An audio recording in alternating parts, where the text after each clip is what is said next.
talk turns into pressure, and I shut down trying to explain. It wasn't nothing, it was something, but I'm tired of feeling wrong. I'm not here to erase you, I just can't keep holding on. So let me say it clean, without a fight.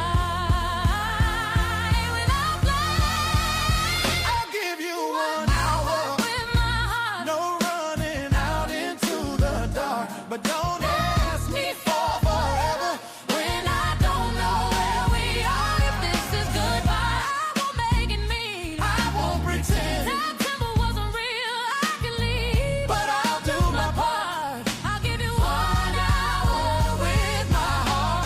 I needed closure, not a cut. I didn't know how to do it, so look at me, don't make it smart. I'm looking sad.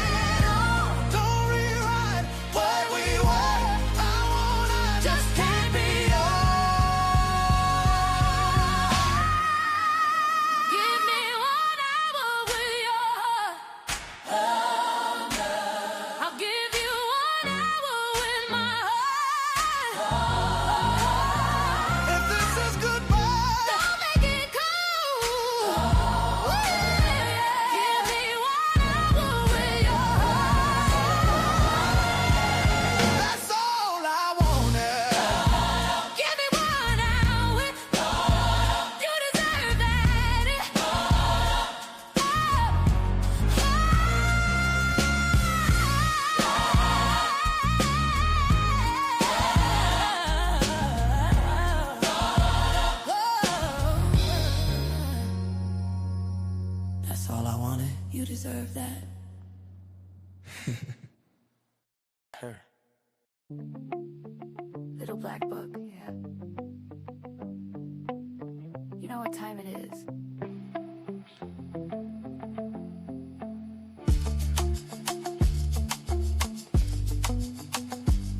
Yeah. You know what time it is. This feels way too similar. Contempt is trying to kill you. The dating game is messed up. No accountability, nobody wanna fess up. I'm in it deep, but I don't know if he loves me, or if he's just here for the company. I spent my last time trying to see it through. Pockets empty, still don't know if you'll come through. We're real familiar, I've seen this play before. Leaving my heart and my wallet at the door. Is it real or just a cycle on repeat? Walking on eggshells on these city streets. This feels way too similar. Contempt is trying to kill you. The dating game is messed up. No accountability, nobody wanna fess up. I'm in it deep, but I don't know if he loves me, or if he's just here for the company. Don't wanna fess up, why we always gotta mess up. Searching for the truth in a little black book, but I'm scared to give it one more look. Too similar.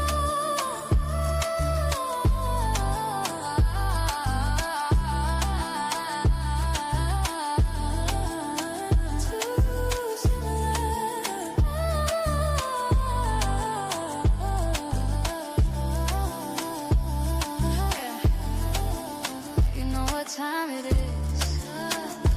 Yeah, you know what time it is.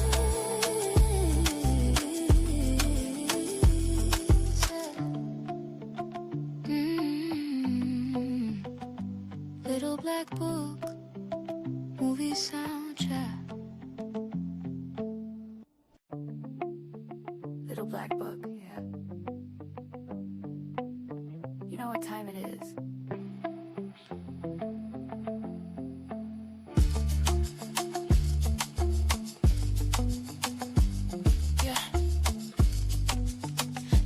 Time it is.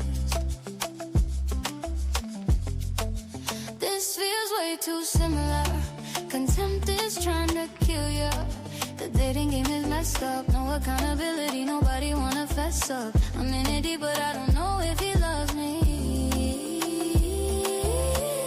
or if he's just here for the company. I spent my last time trying to see it through. Pockets empty, still don't know if you'll come through. We're real familiar, I've seen this play before. Leaving my heart and my wallet at the door. Is it real or just a cycle on repeat? Walking on eggshells on these city streets. This feels way too similar. Contempt is trying to kill you. The dating game is messed up. No accountability, nobody wanna fess up. I'm in it deep, but I don't know if he loves me, or if he's just here for the company. Don't wanna fess up. Why we always gotta mess up? Searching for the truth in a little black book, but I'm scared to give it one more look. Too similar.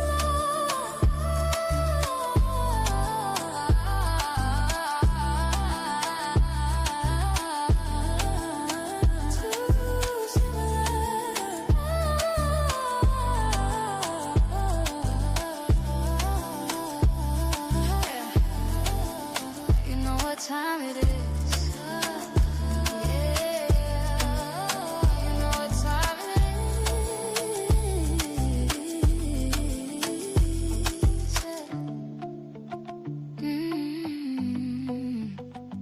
is. Little black book, movie soundtrack. Little black book, yeah.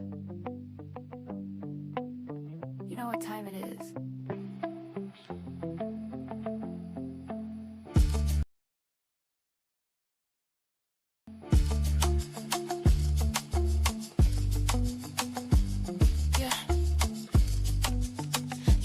Time it is.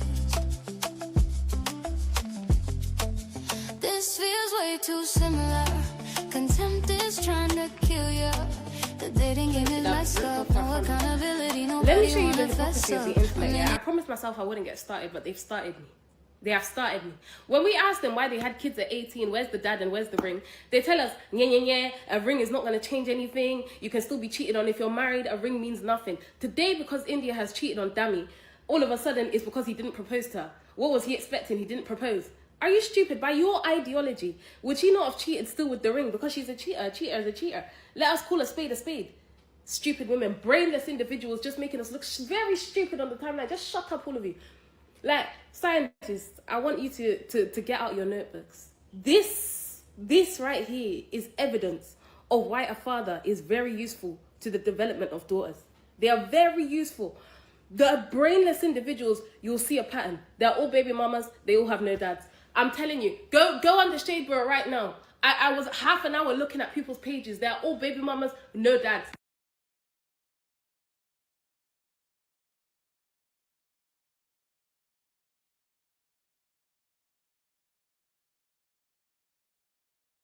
And Dami's situation is, you're all talking about, oh, if the roles were reversed. The roles are reversed. Give India the grace you would have given Dami. What is funny about the situation is people are saying, if it was on the other foot, there are no consequences for men that cheat. Even women will still date prolific cheaters. That's how much men get away with being cheaters, to the point where there are women who have the phrase embedded in them of, at least he comes home. There are no consequences. Even the church will label men that cheat as weak against the devil. As in, it's so widely known that men, it's so widely understood that men cheating is just the everyday part of life. Like how you need to drink water to survive. It's just part of everyday life that men cheat. You're all talking about, oh, if the roles were reversed. The roles are reversed. Give India the grace you would have given Dami. They are reversed. Exercise the grace that would so widely be given to Dami. Let's exercise that grace now. Let's say India was weakened by the devil. Let's say that she was twanged. Let's say that she fell out of love because they make content the same way you're backing that Desmond guy in Christie and saying that he fell out of love with her because it was forced. Let's say that India was forced into this relationship and that content was ruined their relationship. Let's give India the grace that Dami would have so gotten from the internet, because this is the roles being reversed. I don't condone cheating, I don't, but I'm thinking there's a reason. When I was getting cheated on, no one backed it. No one backed it like you're backing Dami. So I'm on India's side right now, only because of that. Only because of that little point there. Nothing personal, I'm not biased. She didn't do it for fun, definitely not. There's a reason. Have you guys even asked her about her mental health? Have you asked her why she did it? No, you haven't checked up on her. Let's start off with that before judging people. Come on guys, we're better than this.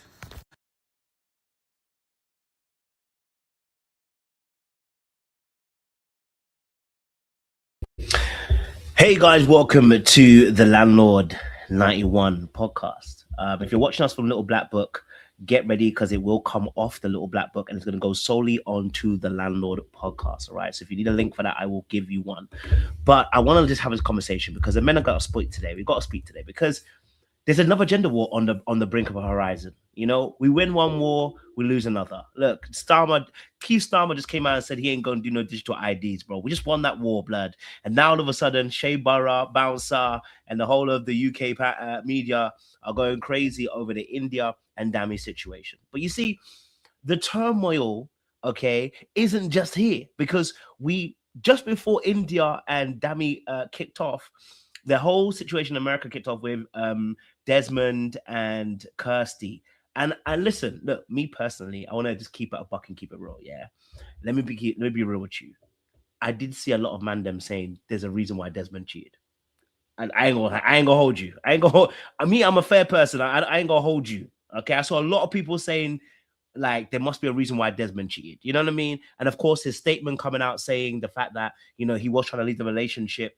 We got further credence for that. In fact, once he said that, a lot of women also came out and said, well, they can see why, because she's annoying.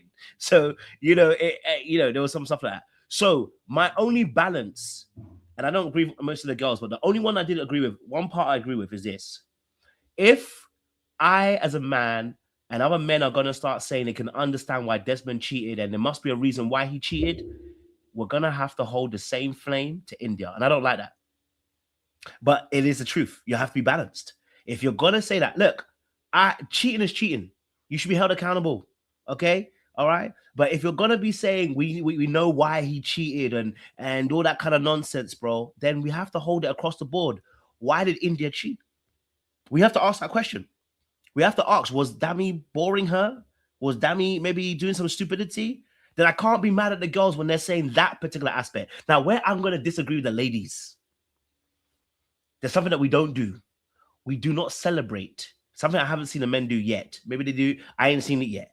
I've not seen the man them write think pieces of celebration when a man cheats on a woman. That's the only thing I haven't seen. Okay? I haven't seen that yet. Okay? I know the ladies are talking about ladies being in the men's fields and all that stuff, but I haven't heard it yet. Okay? I haven't heard that conversation from the man them yet, saying how much they enjoy seeing a man cheat on a woman. I haven't heard that yet.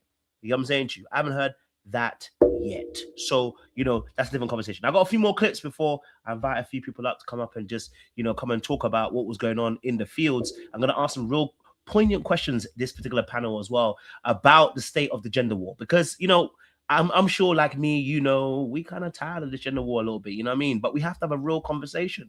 We have to have a real conversation. Okay. So I get it. I'm with you. I'm vibing. I'm hearing it all. Okay, I know it's tough out in these fields. Okay, so we're gonna have a conversation. Okay, we're gonna have a good conversation. But let me play one or two more clips for you guys because I think it's important to get some more parts of this conversation before we dive into the panel as well. Let me get one or two more points of view before I kill this. Okay. All right. Someone said, yeah, my jacket is ready to spill. It's true. My jacket is ready to spill. It's deep because even though people are saying like, oh my God, India cheated, I just don't think that she would have cheated unless she had a good reason. I just, like, Dami, I still remember, let heartbreakers be heartbreaks. Dami, once he said that, yeah, I knew whatever Dami does to India, India would do 10 times more to him. India just matches the vibe. So like I feel like she had to kiss Marlon because Dami must have done something. Dami must have done something. I don't care. I don't care.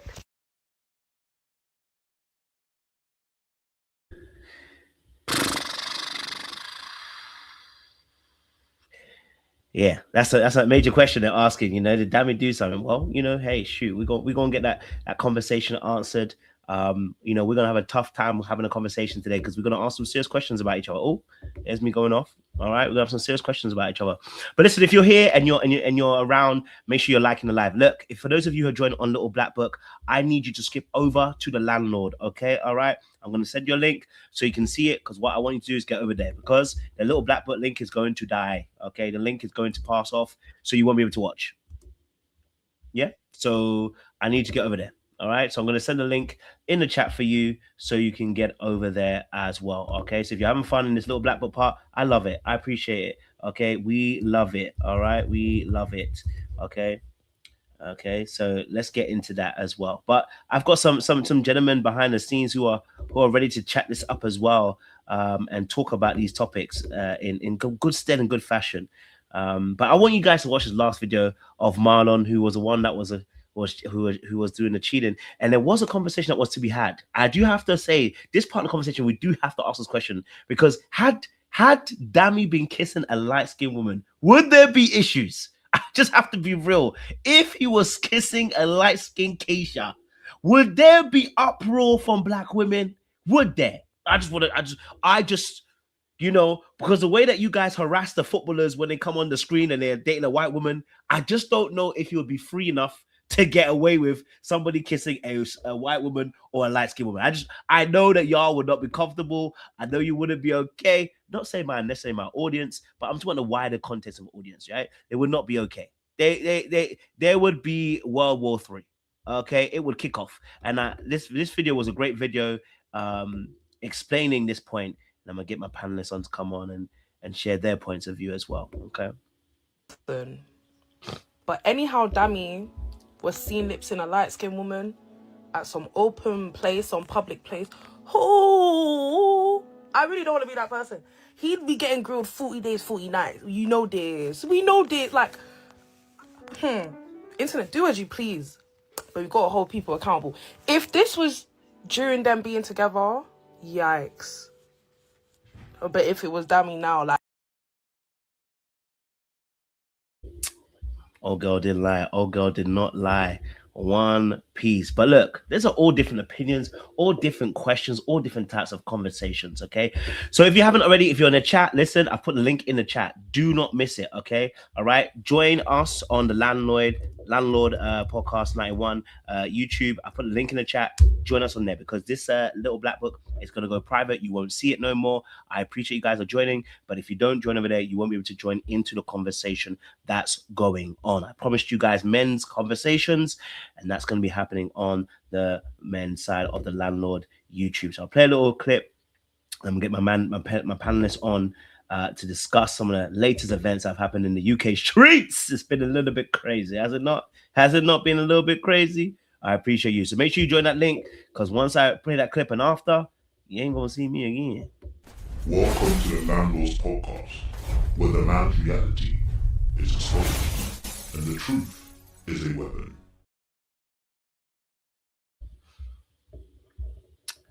Alrighty. So, guys, as I promised, if you're not on the link, the thing gone. Okay, all right. So please make sure you guys are sending out the link to other people and friends if you want to watch the show as well. All right, I've got my lovely panelists coming through. I've got a few more coming after as well. We're going to be passing through, sharing their opinion. I've got two eloquent, wonderful brothers. Okay, brown skins. Okay. I know you ladies like the chocolate brothers. Okay, all right. Okay, I know you like me to bring some eye candy for you people. Them, yeah. Okay, I hear it. I mean, one's already taken, so you can't touch it. But listen, I appreciate these brothers. They're very intellectual, smart, deep thinkers as well. They're not biased. They like to keep a good, spectrum of things and give different points of view. So you are going to be pleasantly surprised and pleased, I'm sure. But you know me, so if you know me, then you know that I can only be around people that are going to be intellectual and thinkers. You get me? So my two wonderful guests. My first one is Jay. Welcome to the panel, my guy. Good to see you. I know he's in the dark right now. Nah, Oh, man, you bro. also got your jacket. I had to, bro. I tell you, landlords in it, the bailiffs come to collect. But we're here, my bro. How you doing, everyone in the chat? We back. It's been a while since we've been on YouTube. But I don't know if you're gonna ask any questions now, but let's just say don't worry. I'm gonna ask questions, sir. So you have to ask questions. all I'll say as an introduction, I thought we was coming to the time where this gender wars, is gonna be behind us, right? So I understand people will be who they're gonna be. People will show their colors when things blow up. People are gonna take sides, but honestly, it makes me laugh when the same people who are choosing sides, and let's say the wrong side, are the same people that actually say they want a healthy relationship. It don't make sense to me. That's why on, I guess, our version of the Shade Borough, I literally said, pay attention to who has a toxic response, and that will tell you all you need to know. Solid introduction. Solid interaction. Thank you very much. We're going to get Gus up as well. My bro, yes, guys. Yes. What's good? What's goody, bro?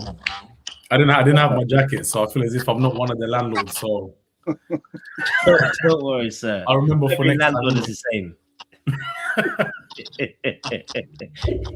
It's not the jacket; it's a man that makes it. This is it. I'll go with that one for today.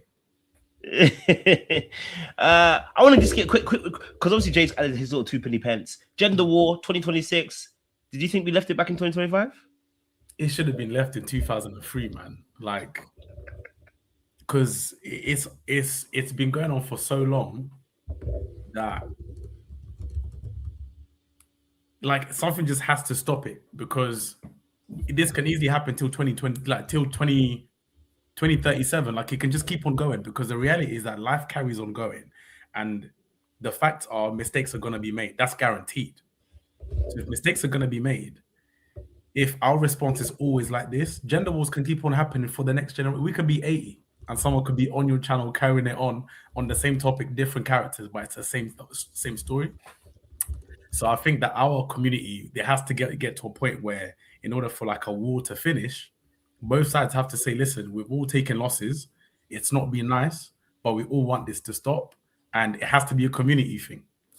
It can't be like the men have to do this or the girls have to do this. It has to be a community thing. Just take your losses and that's it.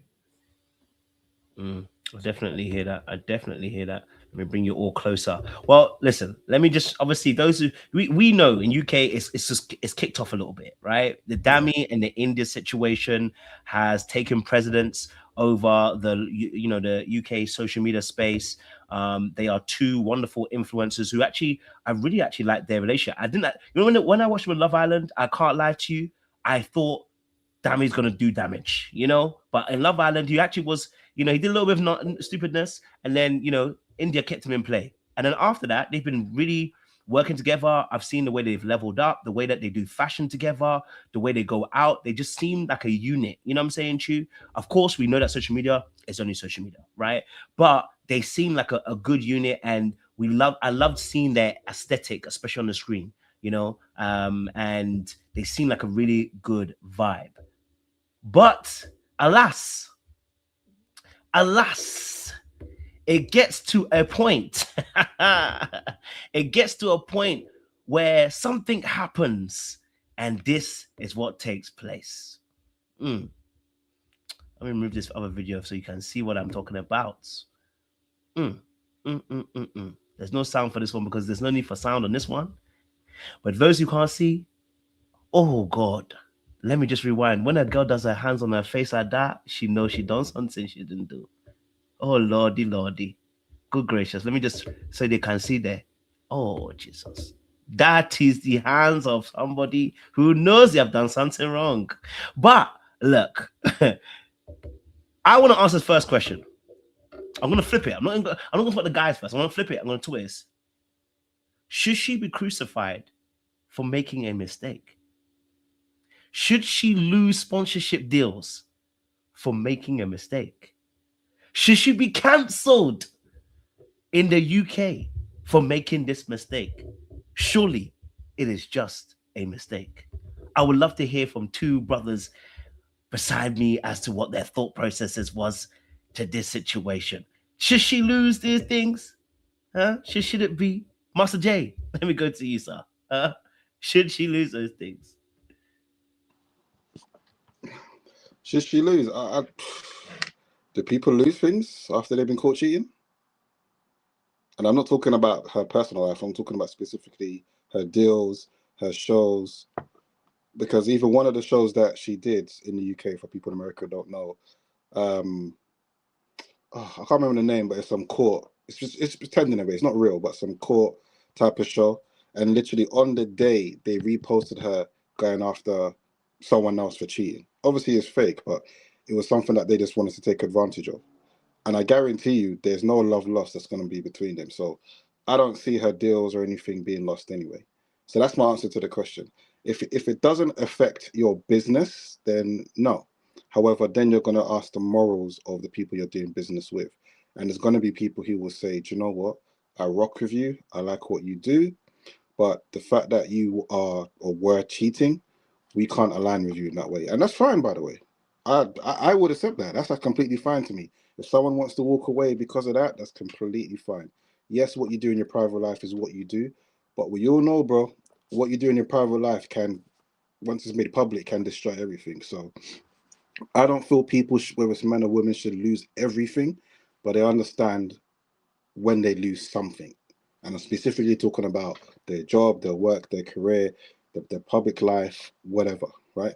And I also understand the extent of, in this case, that infidelity, that cheating can also make things worse when the real truth comes out and how people feel about it.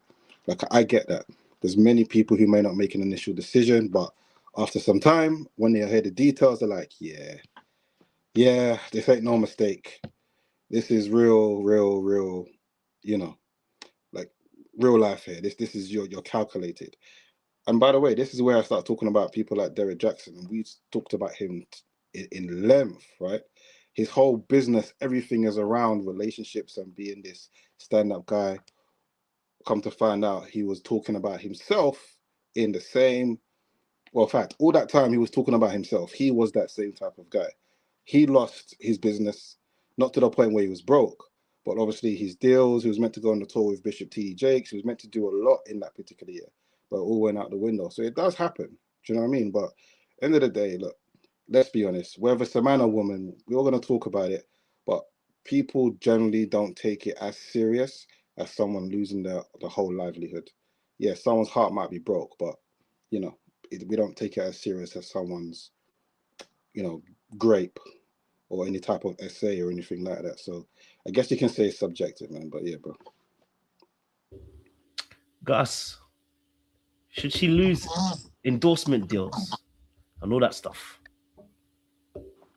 It's a tough one because I come from the perspective of like being a believer, being a Christian, where there's like two sides. There's the to whom much is given, much is expected. Therefore, if you've been handed this whole platform and people are, you know, you're a role model to a lot of people, especially a lot of girls. There's people who want to be like her, 100%.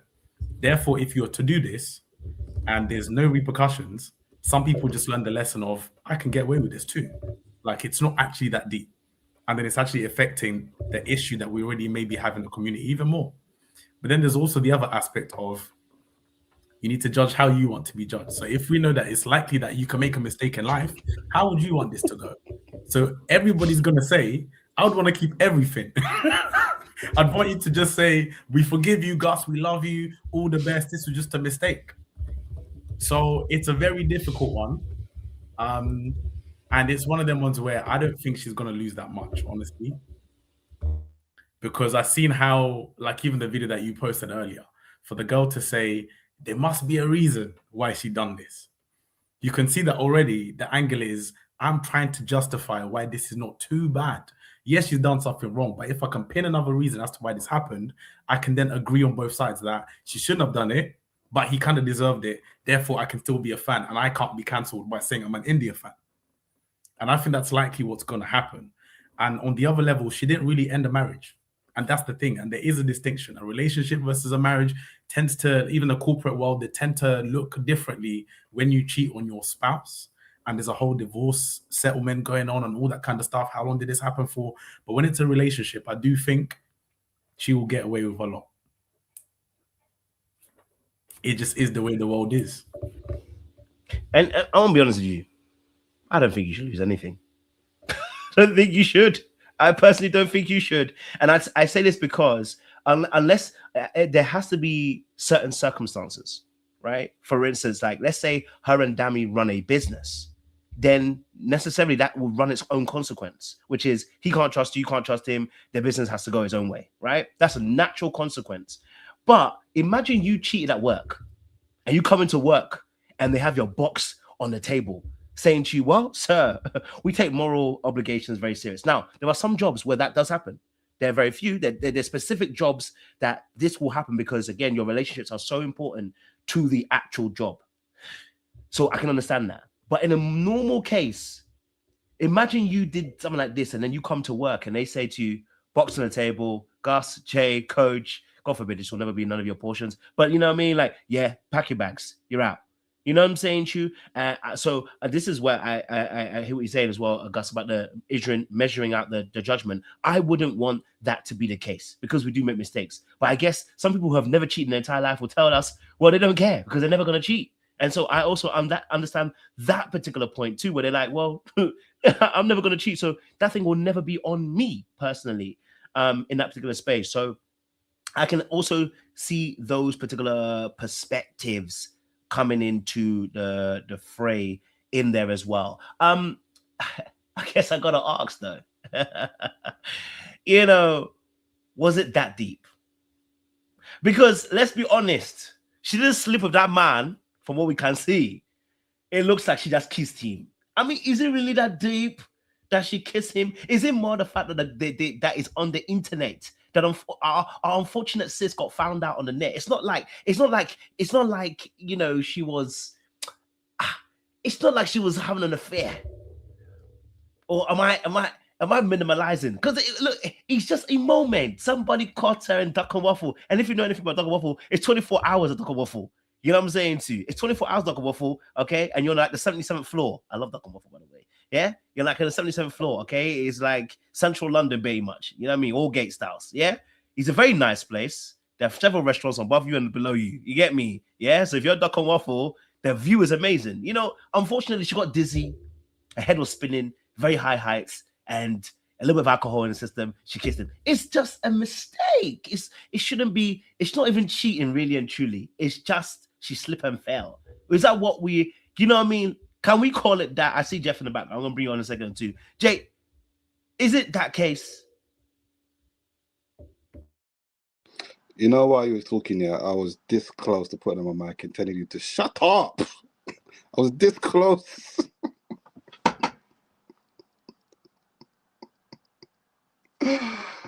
Listen, it doesn't matter, man. Whether you're sleeping, kissing, like I know you're making jokes, isn't it? But at the same time, this is also representation of how some people are talking, probably in this chat, but also definitely in the blog pages and stuff. They're doing their best to try and minimize. Some of the videos that we saw is doing their best to try and minimize, and this is what we normally see. Look, at the end of the day, man, cheating is cheating. It is that deep. It is a betrayal. Like for the people who don't particularly care about them, like even for us to discuss, the point is, what makes someone cheat on their 4-year relationship, that's public, by the way, with a man that you've known for 2 months? When it comes to Desmond, we know that, yeah, you wanted to separate, but they were married for what, 11 years? I know they knew each other since they were 14, whatever. So the question is, what makes someone, fine, how did they get to the point where they wanted to separate? And then what was going through his head that he thought it was still okay, because that's still his wife, by the way, to now step out and do whatever he did? That's a discussion. There's no justification as to why, you know, there was right to go and cheat or whatever. A cheater is a cheater. In God's mind, you are a cheater. He doesn't say, oh, I'm gonna, because that person did this, therefore you're justified. You know, you're right by me. No, we are in charge of our own behavior. You're still a cheater. So let's discuss it then. How do we get to that point where someone says, this is what I'm going to do? Because it is always that deep. Betrayal is always that deep, no matter what type of betrayal it is. You know, and yes, it definitely is made worse once everything is out there in public. Sometimes the reason why a marriage or relationship can't recover is because the embarrassment is out there in public. But it doesn't change what's going on in the heart, right? It doesn't change the healing that needs to happen, the anger, everything that happens. I know people, by the way, who, because things weren't out in the public, and by the way, some of these people, footballers, were involved and everything else. I'll keep my mouth shut and everything like that, right? But the fact that even though it was all private, there's something that they couldn't get over. There is something that stopped them from actually saying, do you know what? I love you, but actually I don't think I can build with you anymore. I don't think we can get there.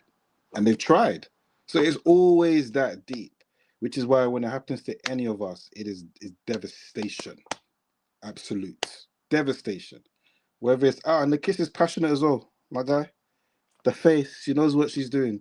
It's not just the first time they've kissed, right? It's passionate. And think about what happens sometimes in our relationships and marriages, right?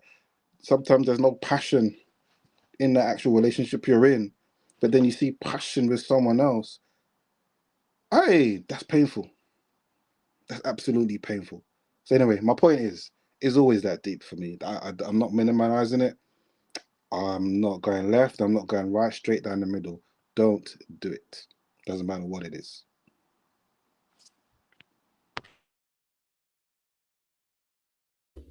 That was strong.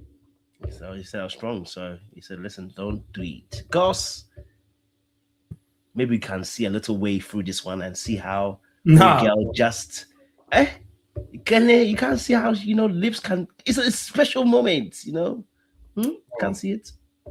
I'm with Jay. I can literally just say nothing, to be honest, but I'll double down and say this. It is as deep as the victim makes it, bro. And that's the problem about doing something that's wrong.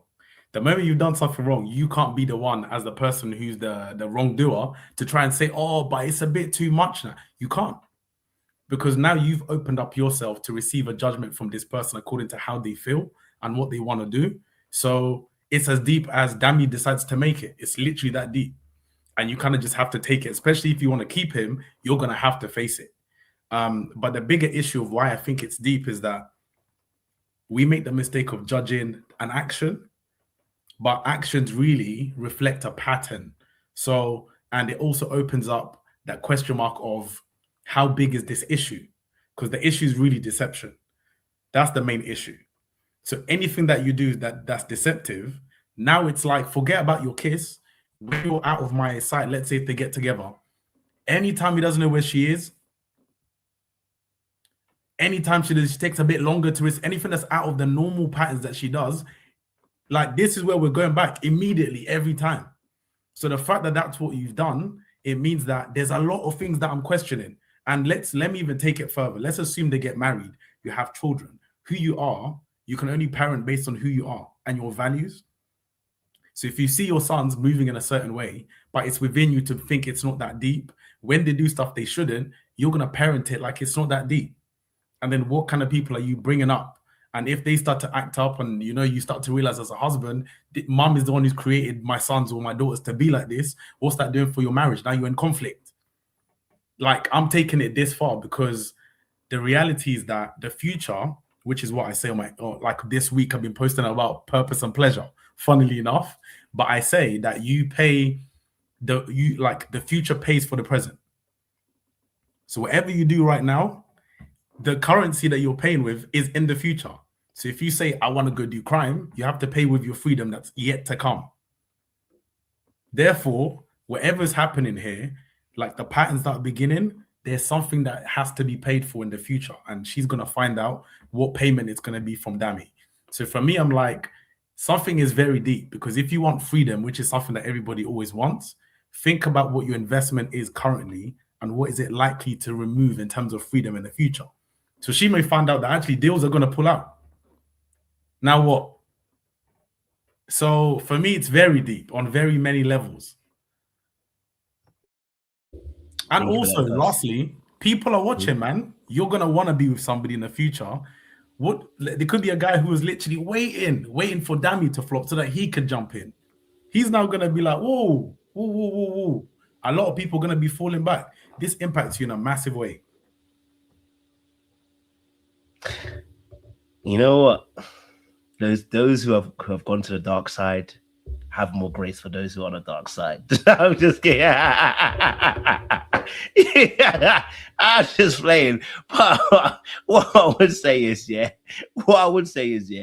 do you know what the maddest thing is for me? And I think for any woman or any man, but for the man them, I'm going to talk about for me personally, what makes it deep for me, and maybe it's just the way I'm thinking, is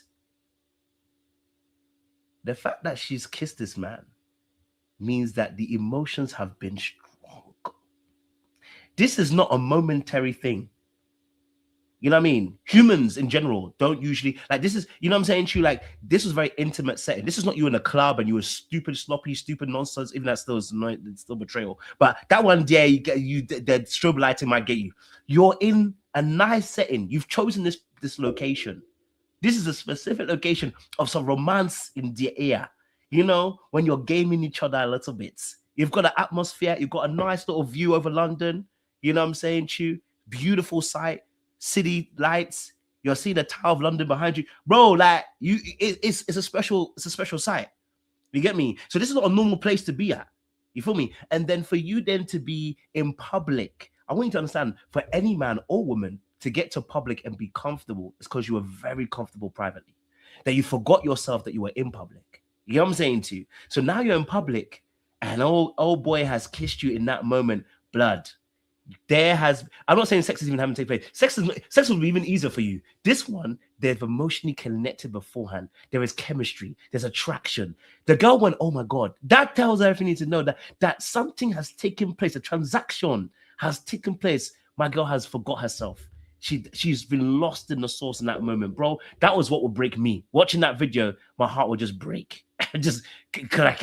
You know what I'm saying to you? So, but let me get Jeff on in a second as well. I know JR's coming up as well. Listen, audience, if you're watching the show, listen, and you're here, make sure you guys are liking and you are sharing and you're subscribing to this channel.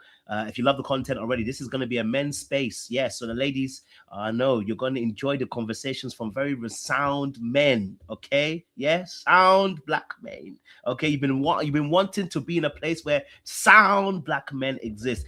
You found one here. You've reached the landlord, and the landlord is delivering the rent to you. Okay, all right. So like, share, subscribe, and click on that wonderful bell button as well. Okay, all right. I don't want to kick you out, so make sure you subscribe. All right, let me get Jeff up, and I know JR's coming through as well. So, Jeff. Yes, Kojo. How we doing, bro? How we doing, good. Bro? I'm good. Yeah. And like Jason said, when you were trying to do your victim minimization, a part of me was like, shut the hell up. Like, no, I know you're joking. It's like, it's deep.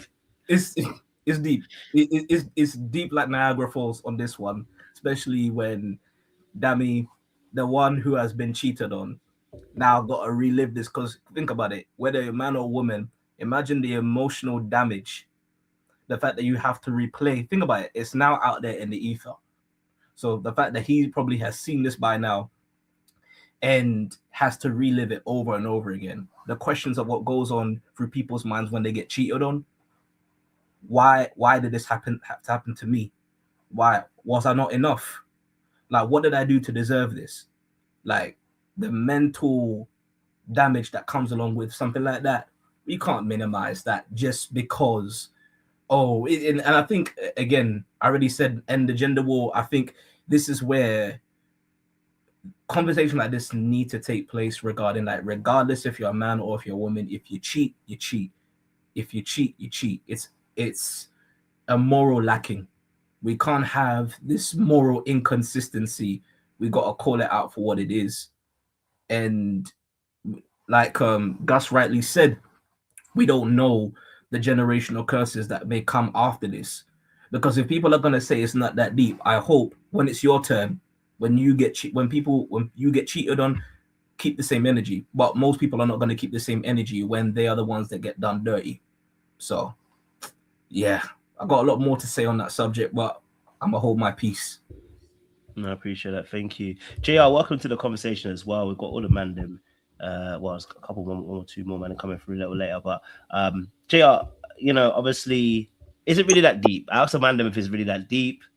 You know what India done. You know, I mean, JR, can't be that deep, can it? Really and truly, can't be that deep. It's a kiss. This is playground stuff. It's a kiss from what everybody saw, but we don't know how far it went afterwards. We don't know if there's a kiss goodbye afterwards. We don't know if they went back for a nightcap or coffee or whatever you want to use. We don't know where it ended that night. So for me, yes, it's very deep because she's somewhat of a public figure. So, you know, she has to know that with her popularity and her followers and fans, there's going to become a level of scrutiny when they see her out in public. And like everyone said, she looked very comfortable enough to lock lips with my man. That looked very passionate as well. Wasn't no peck on the cheek or anything like that. It was a lingering kiss that they had. So for her, she's probably kicking herself that someone took out their phone and recorded, but she was very comfortable doing that action. You see what I'm saying? So for me, it is that deep. And I do agree with Gus when he said it really is as deep as the victim wants it to be. If he makes a big deal out of it, wants to finish a relationship or whatever, he's entirely within his rights to want to do that. You know, she may not even want a second chance, who knows? But she admitted to making a mistake. She just left a statement on her socials or whatever, said she made a mistake, but it's very, very nonchalant. You get me? I wonder how she made it up to him behind the scenes or whatever, if she even wanted to, but no, it's deep. You know, these are public figures and they're known for being on dating shows. So it does affect her brand and it does affect her going forward because she's synonymous with her partner of how many years. Oh, your culture can add something to that. Even in the public apology, the fact that she said made a mistake. Like, if I drop water on the floor, that's a mistake. That was intentional. Like, I think sometimes even there's minimization in the choosing of your words when it comes to an apology. Because if you are saying that, oh, I didn't intend to cheat, it just happened. No, that means that there was no autonomy, no agency over the choice that she made. Like, yeah, a quote unquote mistake has happened, but the degree to it, you felt that comfortable to be coming out in public, literally kissing a guy that you're not in a relationship with. And to your point, Jay, when you're saying, oh, we don't know what happened, we don't know if this was just the beginning. We don't know what they were doing before they even got to the Duck and Waffle restaurant. A lot could have happened at that point as well.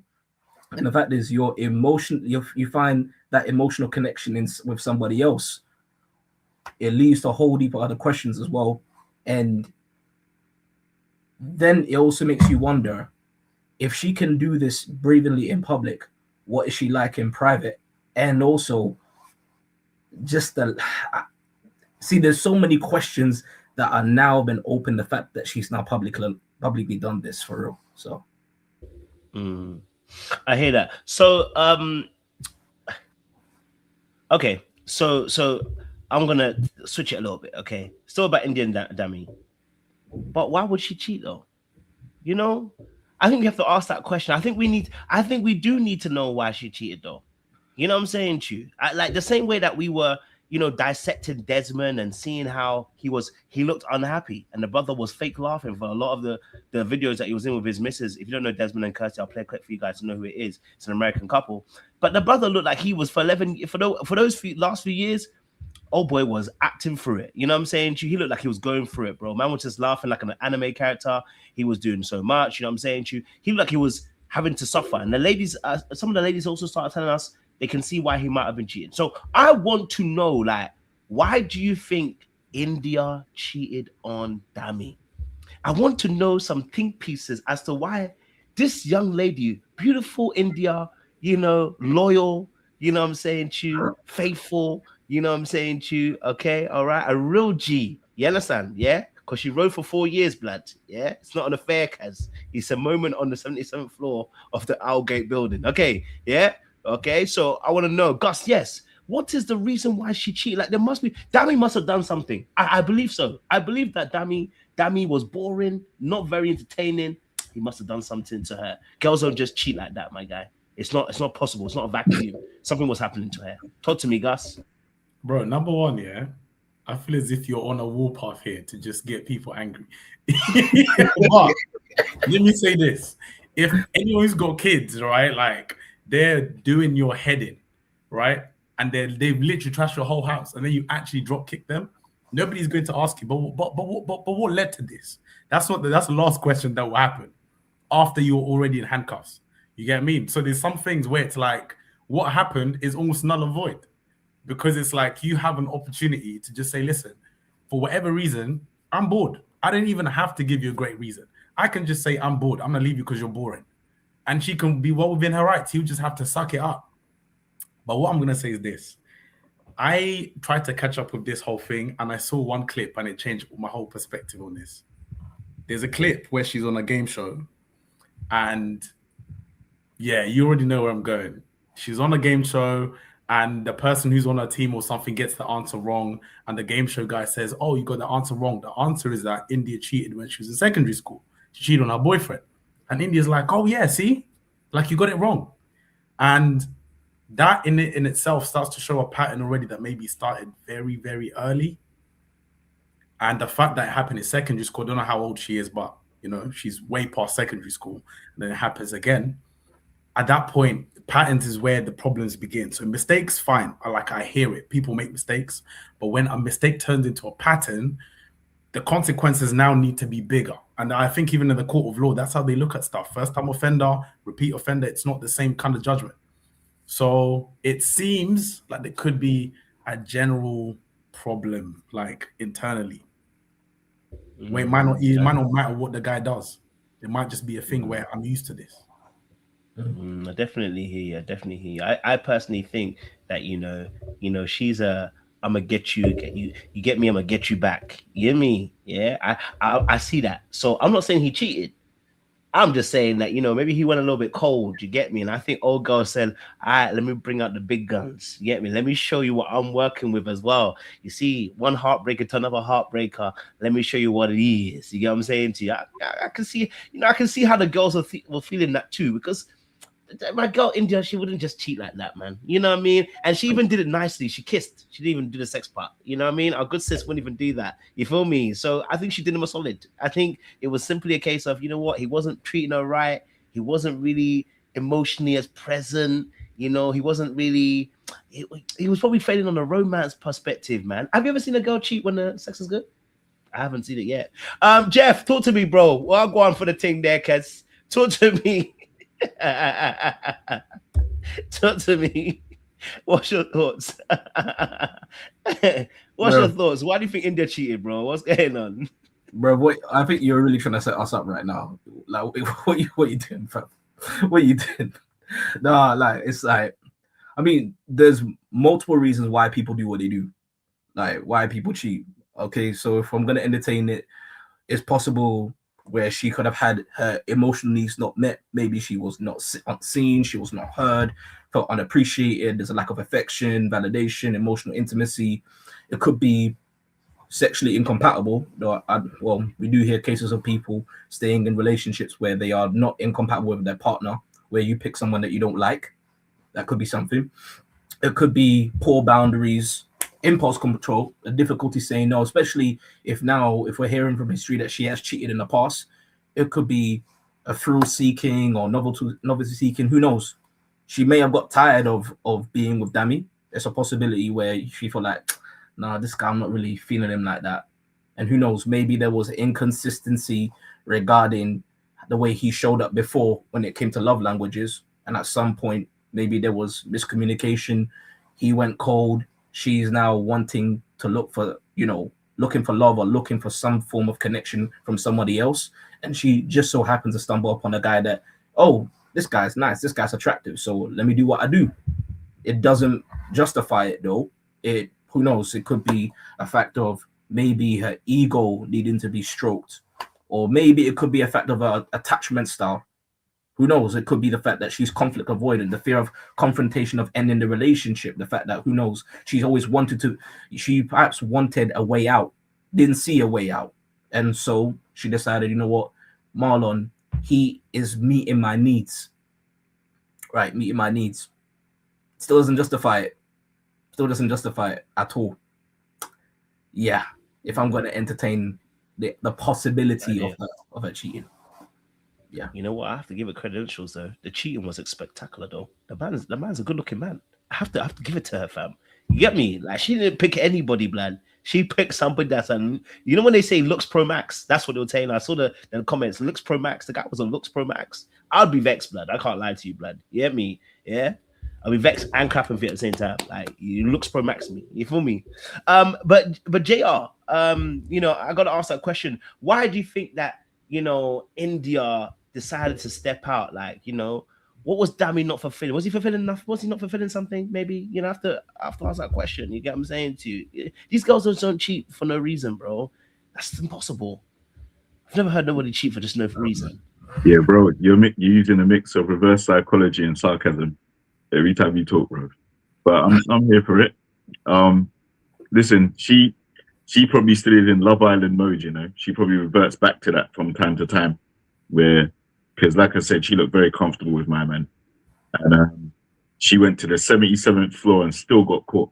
So that meant she tried to go out of her way. This weren't no, you get me, shrimp and lobster or no regular burger joint or whatever. This was an attempt to kind of do this discreetly and go somewhere where she thought she'd never get seen.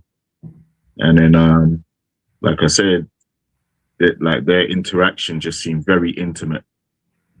And we only caught a brief moment, but you don't just magically appear there. There would have had to be conversations leading up to that, the setup to arrange the date, meet, greet, go sit down, have food, then tongue wrestle or lip wrestle or whatever, lip lock or whatever they was doing in the restaurant. And I think she only said it was a mistake because she got caught. I think, or the other scenario could be it's a mistake because it didn't lead to wherever she wanted it to lead to. But it's definitely intentional. I don't think you can really victim blame because she hasn't outright said that she was dissatisfied or unhappy with anything in her statement. But you know, relationships go through ups and downs. And if she doesn't talk to her partner, talk to Dami, and let him know what the situation is, and she decides to step out first, then, like in my opinion, she's bound to rights. If it's a case where it's like a prolonged sense of not being fulfilled in some aspect, then you've got to leave the relationship. But keeping the relationship going, and it's a very public relationship on social media and all of that, you know, to their fans and followers or whatever, people are invested in their relationship. So she put that in jeopardy, and this guy that she has kissed is another social media guy. So yeah, she played with fire, and now she got bun up, you know. Until Dami comes out and gives some type of context to what was happening in the relationship at that time. And the time is important as well, because I swear she went on holiday with her man, with Dami, after this kissing incident took place. I think this I think this took place before kind of New Year's or Christmas or whatever. And she spent time with her man after that. They went away. So that makes it even more diabolical, you know. Looks pro max. Thank you very much, JR. I appreciate that. Listen, if you're gonna cheat pro max. Listen, Jay, I need some reasons, bro. Why is it that old girl just stepped out on old boy, man? I just can't see him. By the way, it's not 77th floor, my bad. It's the 40th floor in Bishopgate. But you know, I want to know, obviously, what is it? Why is it that India decided to step out? Why did she decide that, you know what? Let me take a risk on my relationship of 4 years and kiss another dude. He's a very good-looking dude. He's a model. He's on Twitch. You know, he's got a good following. You know what I'm saying? True. Also, by the way, just some context if you don't know, they were on a show. I think they were on a show together previously, as well on the inside. Okay. yeah. On the inside. Let your girl go inside and see if they won't score. No, you so mean my Jay, man? You mean my huh? man definitely got inside. You got Man got inside. inside the box. Well, Man, the striker, bro. Man got inside the box already. You know? Striker's gonna strike. Jay, what's your thoughts to why did India, why did she step out? There must be a reason, sir. Give me some reasons, please. Somebody give me reasons as to why she decided to step out right now. It's the same reason that I want to give for the Desmond and Christie situation. In both instances, they was literally at the end of their relationship, right? But there is differences in my view on the actual individuals involved. So for those who don't know, in America, India, Dami met on Love Island. There's a lot to say, but let's just say from their own antics on Love Island, both of them, it was clear that both of them were toxic people from the beginning. And it was Love Island where it was India who said, may the best heartbreaker win. Because they both actually went to Casa More and brought back someone. So my view straight from there is that they've always had a toxic relationship. Since then, and it's been a couple of years, there have been other influencers and even people in, let's say, the private life who will categorically say that they are disgusted when it comes to how they treat each other away from the cameras. So it's been it's well known that they have a very, very toxic relationship. So for those talking about 3 years, no marriage, I'm happy with no marriage. Oh, trust me, I'm happy there was no marriage, because the level of toxicity that was being said, obviously I don't know them personally, but the level of toxicity that was being said, it's two people who really shouldn't even be together. And there could be different reasons for that. Now, when it comes to India, I'm going to say there are certain people out there who they may not necessarily cheat, but they will do certain things to ease the blow of the breakup. Sometimes it's because they know their own character. They know maybe they're not easy to live with, easy to deal with, and they know that other person has either started to distance themselves or is just going to walk away. Especially those who have abandonment issues are going to feel a lot more wounded by this. And instead of, let's say, behaving in a way to try and bring you back together, they're going to do certain things that will continue to push that person away, or they'll simply look after themselves. That's what I believe is happening in this situation, which is why we got that cold-hearted apology. It's not really an apology, it's an acknowledgement, which is why we got that. Because she was always fully aware of what she did, but her heart is cold when it comes to the reasons. For her, in that moment, all she cares about is herself. She generally isn't sorry about Dami, and there's reasons for that. Some people say Dami cheated. We don't know that. Let all the information come out and we will discuss it. But when I'm looking at India's specific behavior, it's something that I've seen that's to be honest with you, something that I've seen men and women do, and it's something that I'm not even surprised happened. Right, one of the things that we talk to guys about is pay attention to certain things, pay attention to boundaries, pay attention to how your partner thinks. That's why I said on the Shade Borough, pay attention to what people say, really take on board those who are toxic. I've been in a relationship where, let's just say, I was with a person who minimized everything that a woman did, even when it was dastardly. And that showed in the relationship. And that made me even very happy, because it was almost like you can't talk to that person. There is something about being a girl's girl that is stopping that person actually having common sense. That's stopping that person actually saying, this is actually toxic. Oftentimes because they also find it hard to look themselves in the mirror or respond to certain situations in a more healthy way, right? So these are things to pay attention to. But that's how I look at this situation, is that extremely toxic relationship. It was near its end, and this was just her way of making herself feel better by getting him back, even though he may have done something, who knows, maybe not. But to me, this is just purely about her. It wasn't even about Dami, which is why she's cold-hearted to it. Because clearly, Dammy walked away. Before, I think it was New Year's or before that, he put out on Instagram talking about he walked away because he chose peace and things like that. So clearly he knew something, right? Clearly he knew something. But when the video came out, sometimes people don't fully say what happened until it's out there in 4K, and then it's, and then it's a different story. But that's my opinion. When it comes to Desmond and Christie, I know you didn't mention it, Coach, but I'll bring it in. That was a slightly different situation because this was a man who told his wife that he wanted to leave. Where for me, where it's wrong is that you're still married, my guy. Like, under no circumstances should you be just entertaining any other woman. You are still married. Your marriage should be your priority, even though you want out. Let God, again, I don't know if they're Christians, I don't know what their lives are like, but let truly at that point surrender everything to God and let God take control and listen to what he needs, listen to what he's going to say in that moment, because you don't want to embarrass yourself in that way, right? You don't want to be now the scapegoat. You don't want to be now the reason.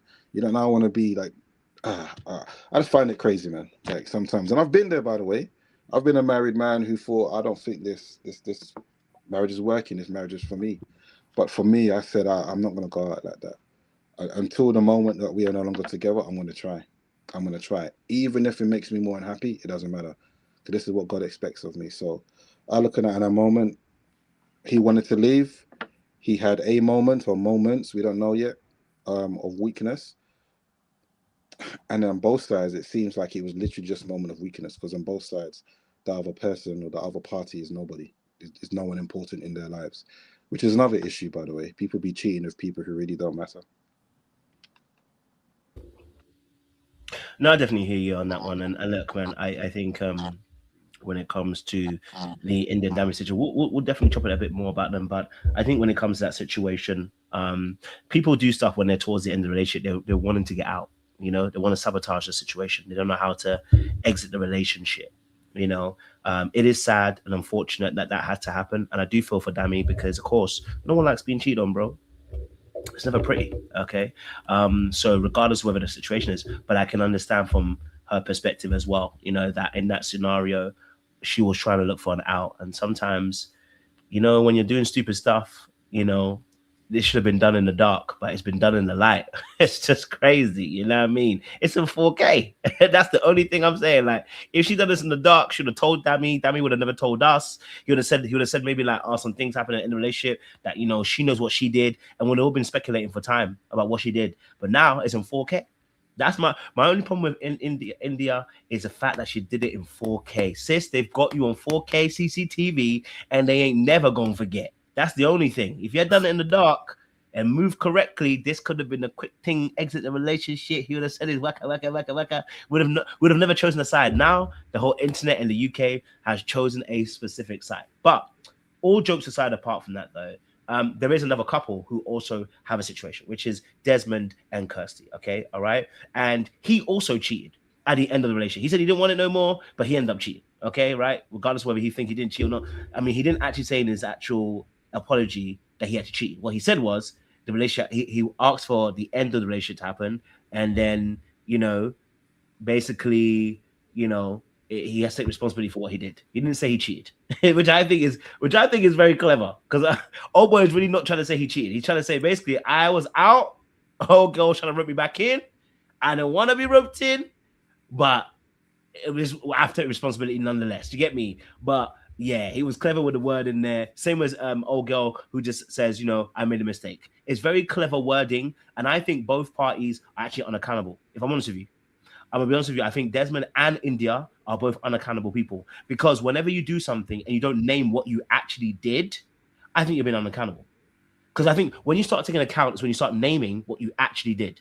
It's like saying, like, it's like me slapping you and saying, you know, I mean, yeah, I am sorry that, you know, that you got hurt. And it's like, what, you got hurt?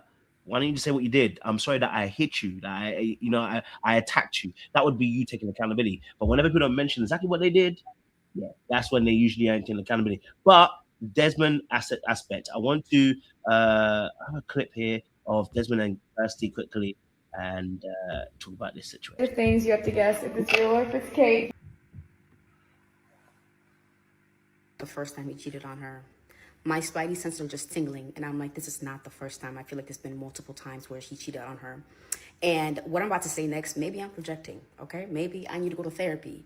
But when a man is attractive, has money, has some kind of notoriety or fame, I do not trust them to stay faithful. 9 times out of 10, they're not faithful. They cheat. And I feel like she just got fed up and just filed for divorce and said, I'm done. And I think also part of it has to do with maybe some kind of him not feeling adequate, because when you watch their content and you look at their 2 pages, she has 19 million followers and he has like 1 million followers. And when a man feels inadequate in a relationship, they act out and sometimes they cheat. People watch her content because of her, because she's funny. All he does is sit there and laugh and entertain. And a lot of y'all who are like, oh my God, I cannot believe this. Real love is not a real thing. Stop trusting these couples that you see online and automatically think it's real. We can take it as entertainment and be like, aha, because their content has come across me a couple of times. So I'm like, oh my God, they're funny. But I never go as far as, oh my God, they must be in love. And the thing is, they may be in love. But the thing is, because I don't know them, and this is just like, these are just 2 people online, I don't assume that they're in love, because we don't know what's going on behind the closed door. And I can empathize with y'all who really love them, who cared about them, and you really thought that, you know, they had love. And because I'm a lover girl, I love love. And you really thought that, and then this happened and it broke your heart. I understand that. But at the same time, stop trusting these people as like real love. Pickle about the Christy and Desmond divorce is the fact that I've been going through comments all day of my own video, other people's video, and the fact that y'all are saying that they think that is with a man is crazy. It's crazy to me. I would have, well, I don't think he's gay. I don't think he's gay. I don't think he's gay. I don't think he's gay. I don't think. But I need to know in the comments why y'all think that man like men.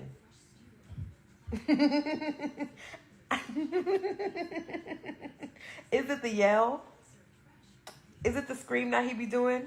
I need to know what kind of gives y'all that vibe.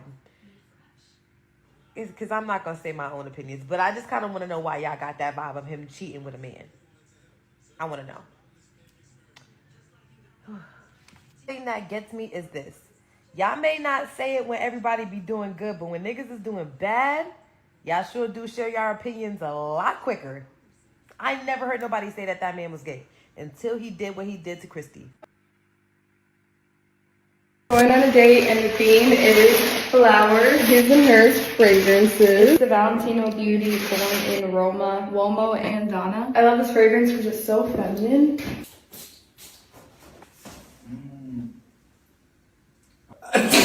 It's giving like jasmine. I'm smelling vanilla. Oh, that's nice. It's very warm and spicy.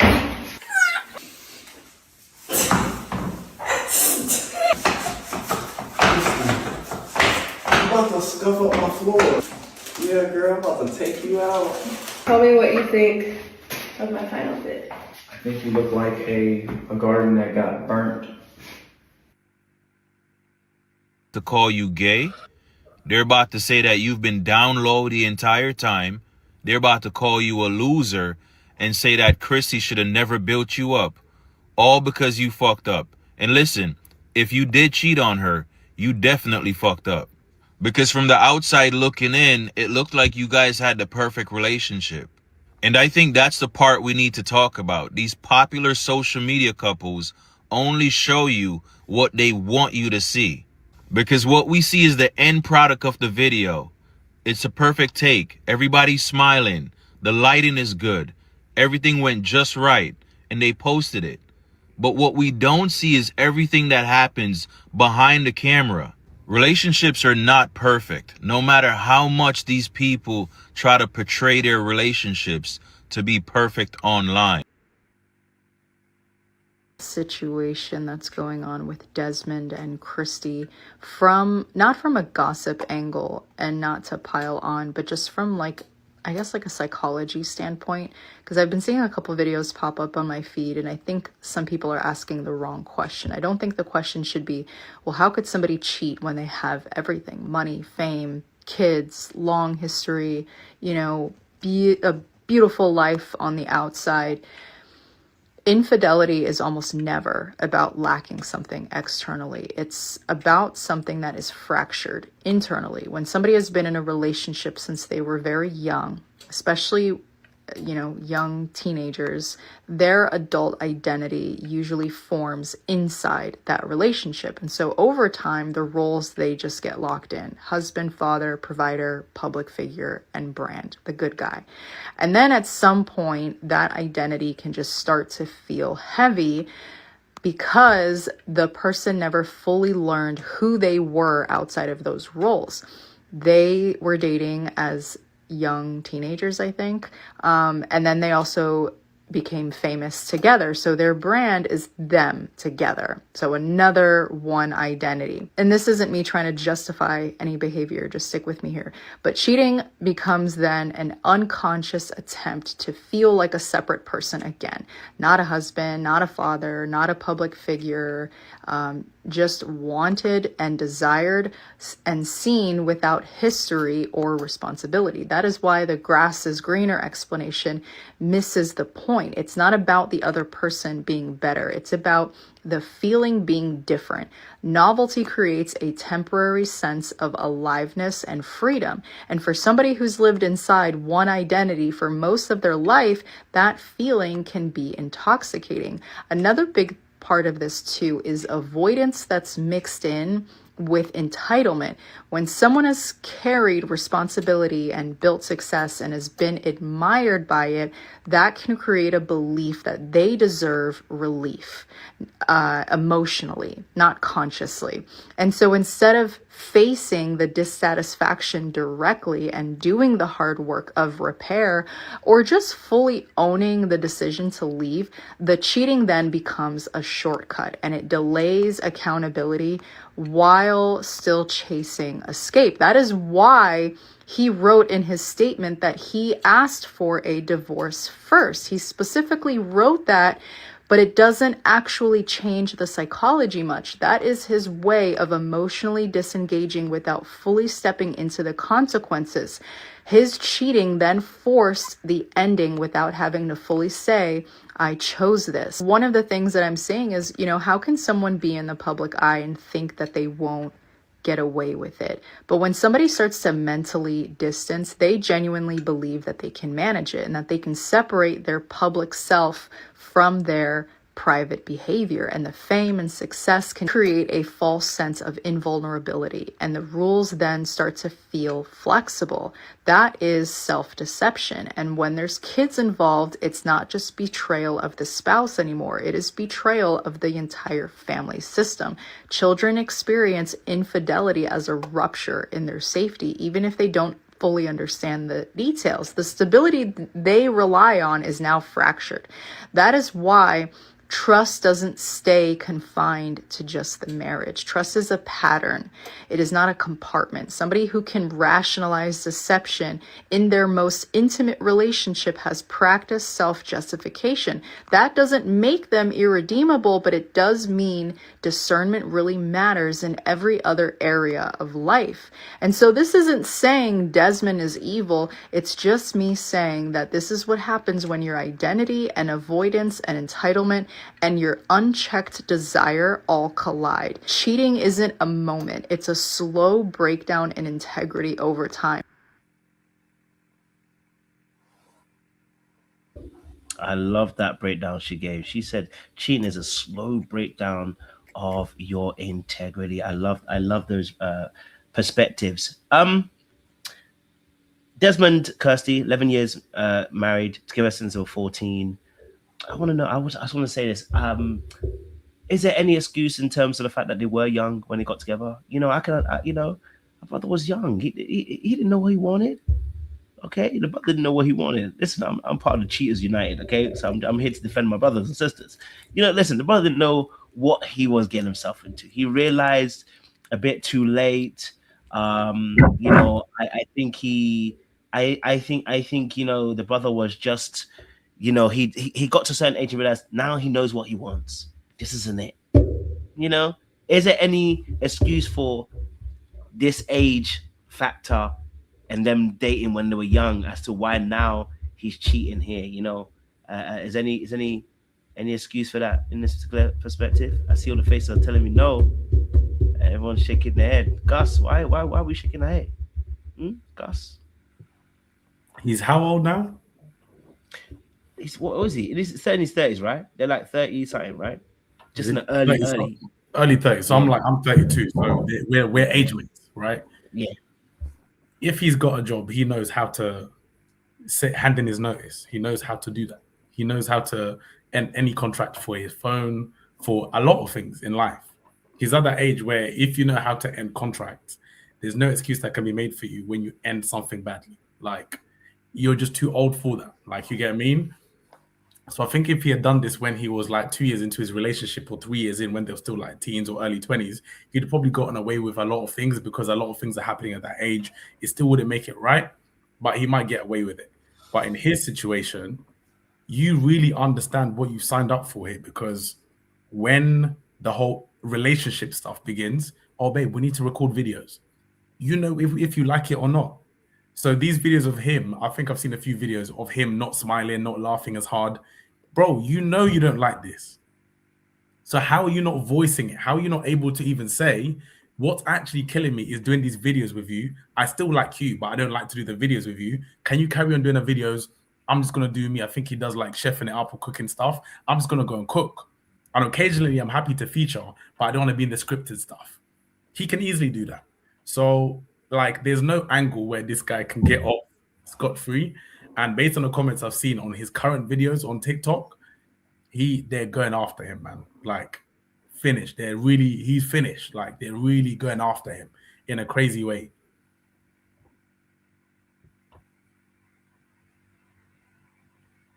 Jeff, go for it. Yeah, no, like Gus rightly said, there is no excuse. And even to your point, Cordrini said, he doesn't know what he was getting himself into, or he's like learning. Like, I think that's, to me, is a cop out, because, you may not know what you're getting yourself into in a relationship, but at some level, there are wants and needs that everybody has when they enter into said relationship, regardless of whether if it's healthy or unhealthy. There is a need. So it's not as if that like Christy put a gun to his head. It's not as if that he was forced into the relationship. Like, if he wanted to, he could have chosen to not sign the contract. Like, no one was forced. It's not as if that he's forced to be making all these like content with Christy. Like, but what I see is that there is a lack of actually advocating for what you genuinely want. Hence why, rather than actually being honest and intentional regarding how he felt about the whole thing with Kirsty, he decides he wants to do it the coy way, like basically stepping outside of a relationship to get his needs met, and it's blown back in his face. So I can't make a justification for that. And because I think it's a slippery slope, because if we're now saying that, you know what, he didn't know what he was getting into, then sure, we could say the same thing for a lot of things in life that we didn't know. I didn't know the type of job I was getting myself involved into, but I signed up for it. I didn't know, like, I've got to pay bills, but I got to sign up for it. It's like, there's so many things that every human being doesn't know of, but they choose to sign up for it because at the end of the day, they focus on the reward, or they focus on something that they can get out of it. So that has to be a due diligence.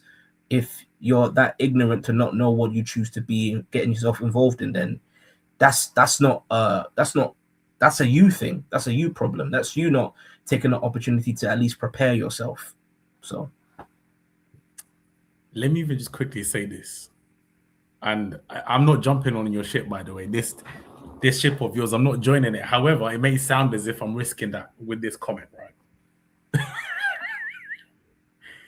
I would say the girl, let's just get it clear, she was done dirty and it was wrong. He was wrong. But the key thing which I would like to, I'm picking my words very carefully here. The key thing which I would like to encourage for anyone who might be in her position when it comes to a relationship is this. sometimes people can get so sucked into the bigger thing that I want that you're not realizing the dangers of other things that can impact what it is I'm chasing, right? And we've seen this happen for men. If you're chasing a lot of money and then there's things that are happening at home, but you're so focused that I want to become a billionaire and I'm so close. I'm seeing issues at home and I'm telling myself, once I hit that billion, I promise I'm going to be here. I promise I'm going to handle this stuff. I promise I'm going to... What you're risking there is that who told you you're going to get to a billion and then you're going to handle this? Something is breaking down as you're chasing this thing. So for her, I would say, listen, you didn't deserve this. However, word of wisdom is this. If you know that you're doing scripted stuff online and you have to make content and you're making content, you're able to know when there's issues in your relationship. And you should be able to manage and actually ask myself, I want to keep this relationship.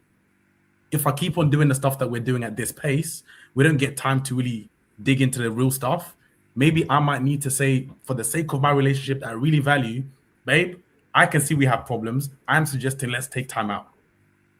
Let's just go and do something else because my relationship is very important to me, but so is my job, but so is my relationship. Let's all just stop. We don't have to have the money. We've already made a lot of money. Let's take time and save our marriage. But when you know something is wrong and you're still kind of quietly goading someone into, oh, but we have to do it. We've got another video. Like you're almost signing your own end in a way where it's not your fault, but you're definitely not stopping this thing from happening because there's a problem. So that's the only thing that I would say. Even if she was my child and this is my daughter, I would definitely give her words of wisdom to say, listen, sometimes you need to handle something to even lessen your pain. Maybe he'll still leave you, but let him not cheat on you and make a fool out of you on the internet. Maybe save yourself that way. But when you keep on just closing your eyes, I want the money, he's going to carry on complying. Ooh, yeah, man. See, that's what I'm trying to say. See, you guys come around to my side of thinking. Look, you know, this situation, Desmond, let me be honest with you. What can a man say in 2026? He will be called a misogynist, a hater of women. If he was to say to his wife, listen, baby girl, leave some money on the table. Let's just focus on the family. How dare a man in 2026 tell a woman who's high-flying, career-driven, ambitious, who's climbing the mountains, how dare her husband be her biggest op and hater and tell her to slow down and think about the family? Is this 1950s? That she should start, what? Should she now come and look after the kids? Should she now come and cook and clean? You want her barefoot and pregnant? Is that what you're telling me, Goss? You want him to surrender? You want her to take a back seat so that he can take a front seat? Mr. Landlord. This misogynistic thing that I'm talking about, that in this patriarchal world, this is why we need feminism. Because if we don't, you men, hey, you will ruin all the ladies. You will ruin all the ladies. You have lost it, bro. You have literally dropped off the cliff right now. That's what I heard come out your mouth. You just right now. To take a lead where he can't take a lead. If he wanted to be a leader, he should have led. Right now, you have jumped off the cliff and you're paragliding, bro. You're paragliding. I'm just saying. Listen, you know what? I will say this. Something about leadership. I will say this. Leadership, right? I will say this towards your point regarding leadership. This is where there has to be accountability on Desmond that he should have led in the communication, because it sounds as if from looking at the videos, he was not happy. He was very nonchalant in some of the videos, and maybe, actually, no, not maybe, he was passive aggressive in the last video when it came towards some of the compliments being made, asking for a compliment regarding their dress. So if the content, if the content creation is actually killing their relationship or their time together, that is something that he has to vocalize, and that's on him. That's on both ends of both sides of the spectrum. Like, there has to be a communication that is had, but he has to lead the charge in that, because clearly from what we can see, Christy is happy doing what she's doing because that's her bread and butter, but he's not. So the person who is not happy in the relationship needs to be their own advocate, and he failed to do that and found a coy way of doing what he was doing. So we're not here to blame Christy because she's the one that unfortunately got done dirty. But to your point, Gus, because I'm not jumping on Mr. whatever ship right there, there has to be a communication on both sides of the spectrum. All right, I'm not jumping on your ship though, bro. Where are we going with this misogynism? Don't start today. Don't. I'm only just saying what you guys are saying. I'm letting you guys know. I don't know what you want me to do. I mean, this is a high flying woman who is career driven, has an education. Okay, right? Does she have to be stuck with the kids? Why can't men look after the kids? Why can't you know what I'm saying to you?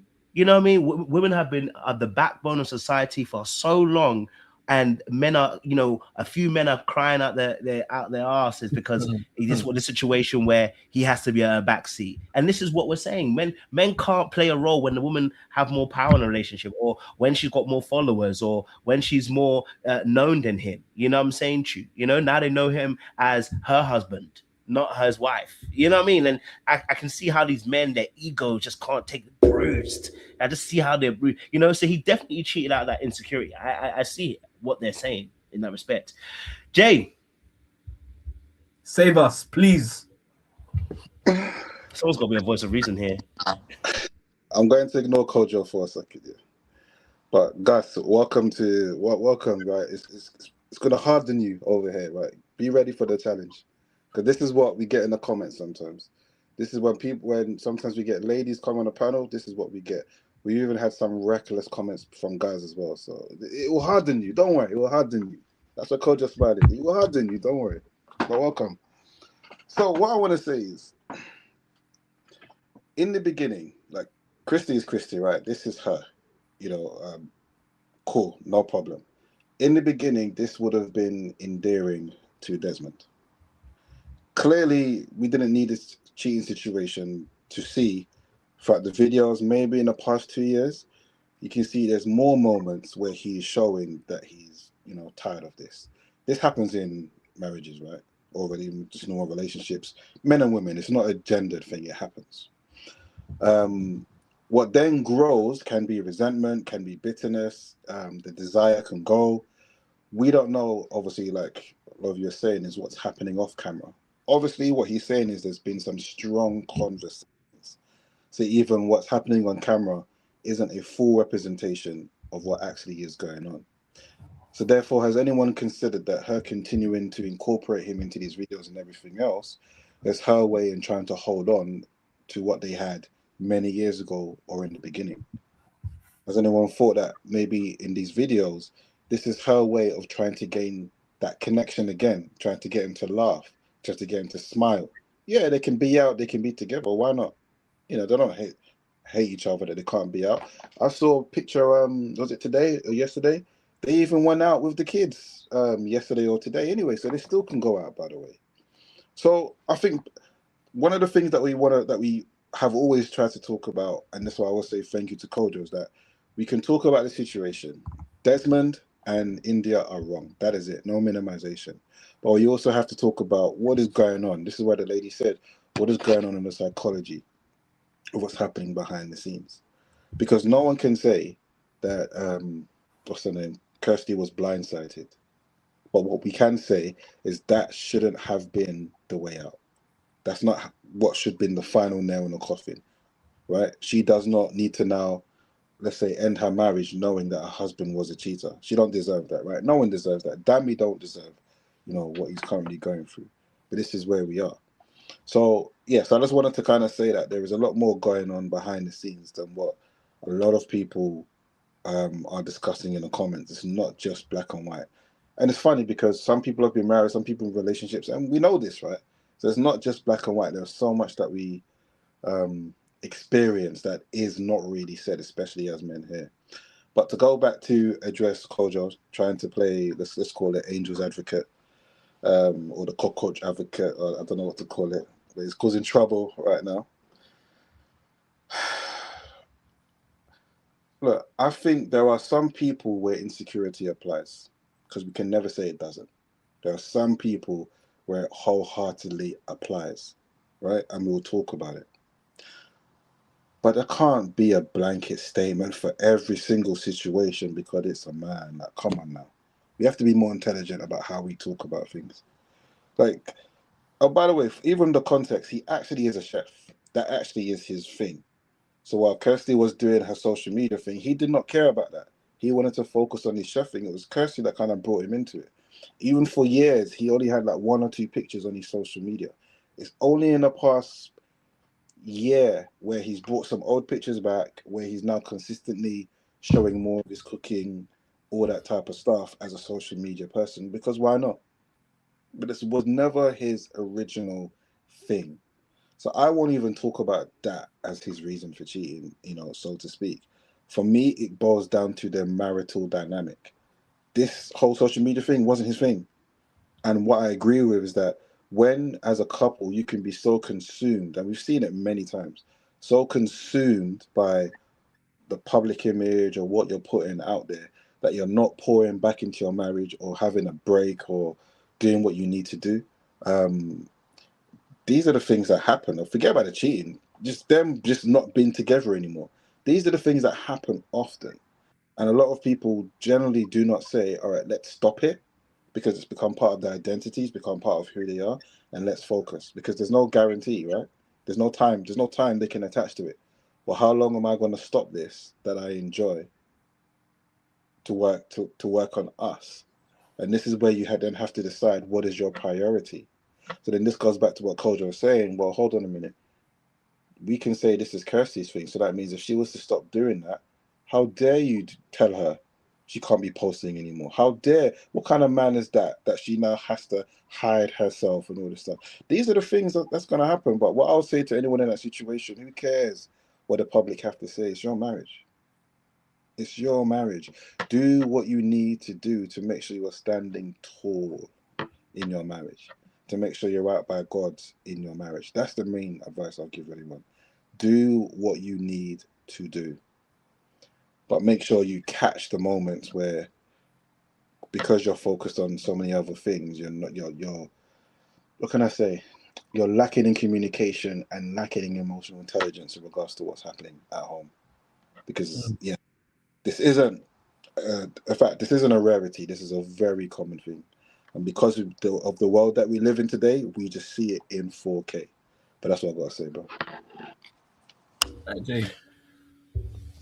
Now, I think to your point, I think I've heard in situations where there's something that I've heard married couples talk about. There's this thing called the gap, where there's a lack of emotional safety, where there is not meaningful time that is spent with each other, where, you know, your work time literally becomes something that is part and parcel of you.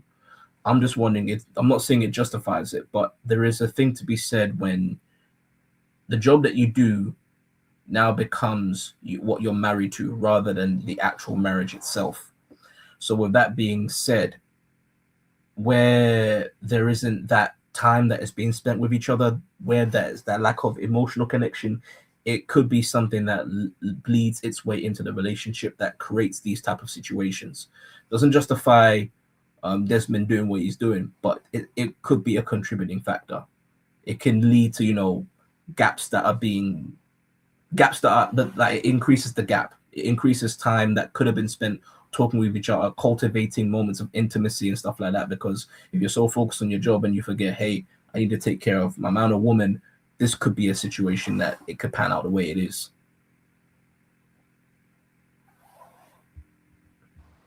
And to add to that, bro, 1 second, coach.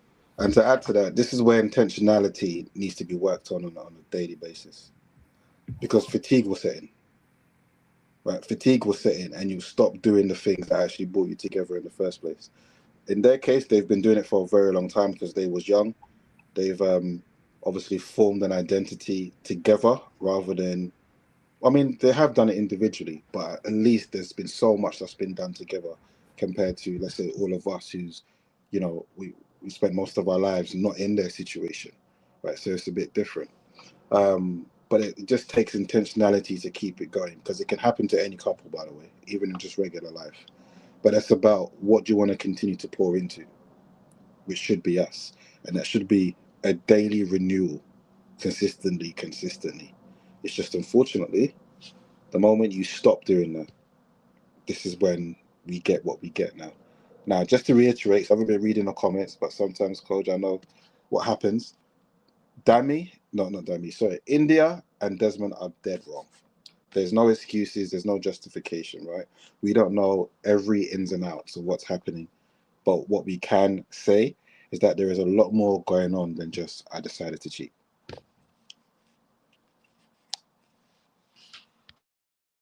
Go for it, Gosh. You want to say something? I was going to say that, like, how people look at relationships might be something that, you know, even might be, I believe that it's something that has to be looked at. This is something that I talk about in my book.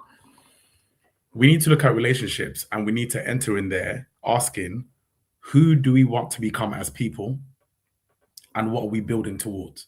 When there is no destination, any journey, any path is a good path. Like any bus is a good bus. Any Uber is a good Uber because there is no goal. Therefore, if there's no goal, anything that I do can be fine. And that's where it's like it draws people apart.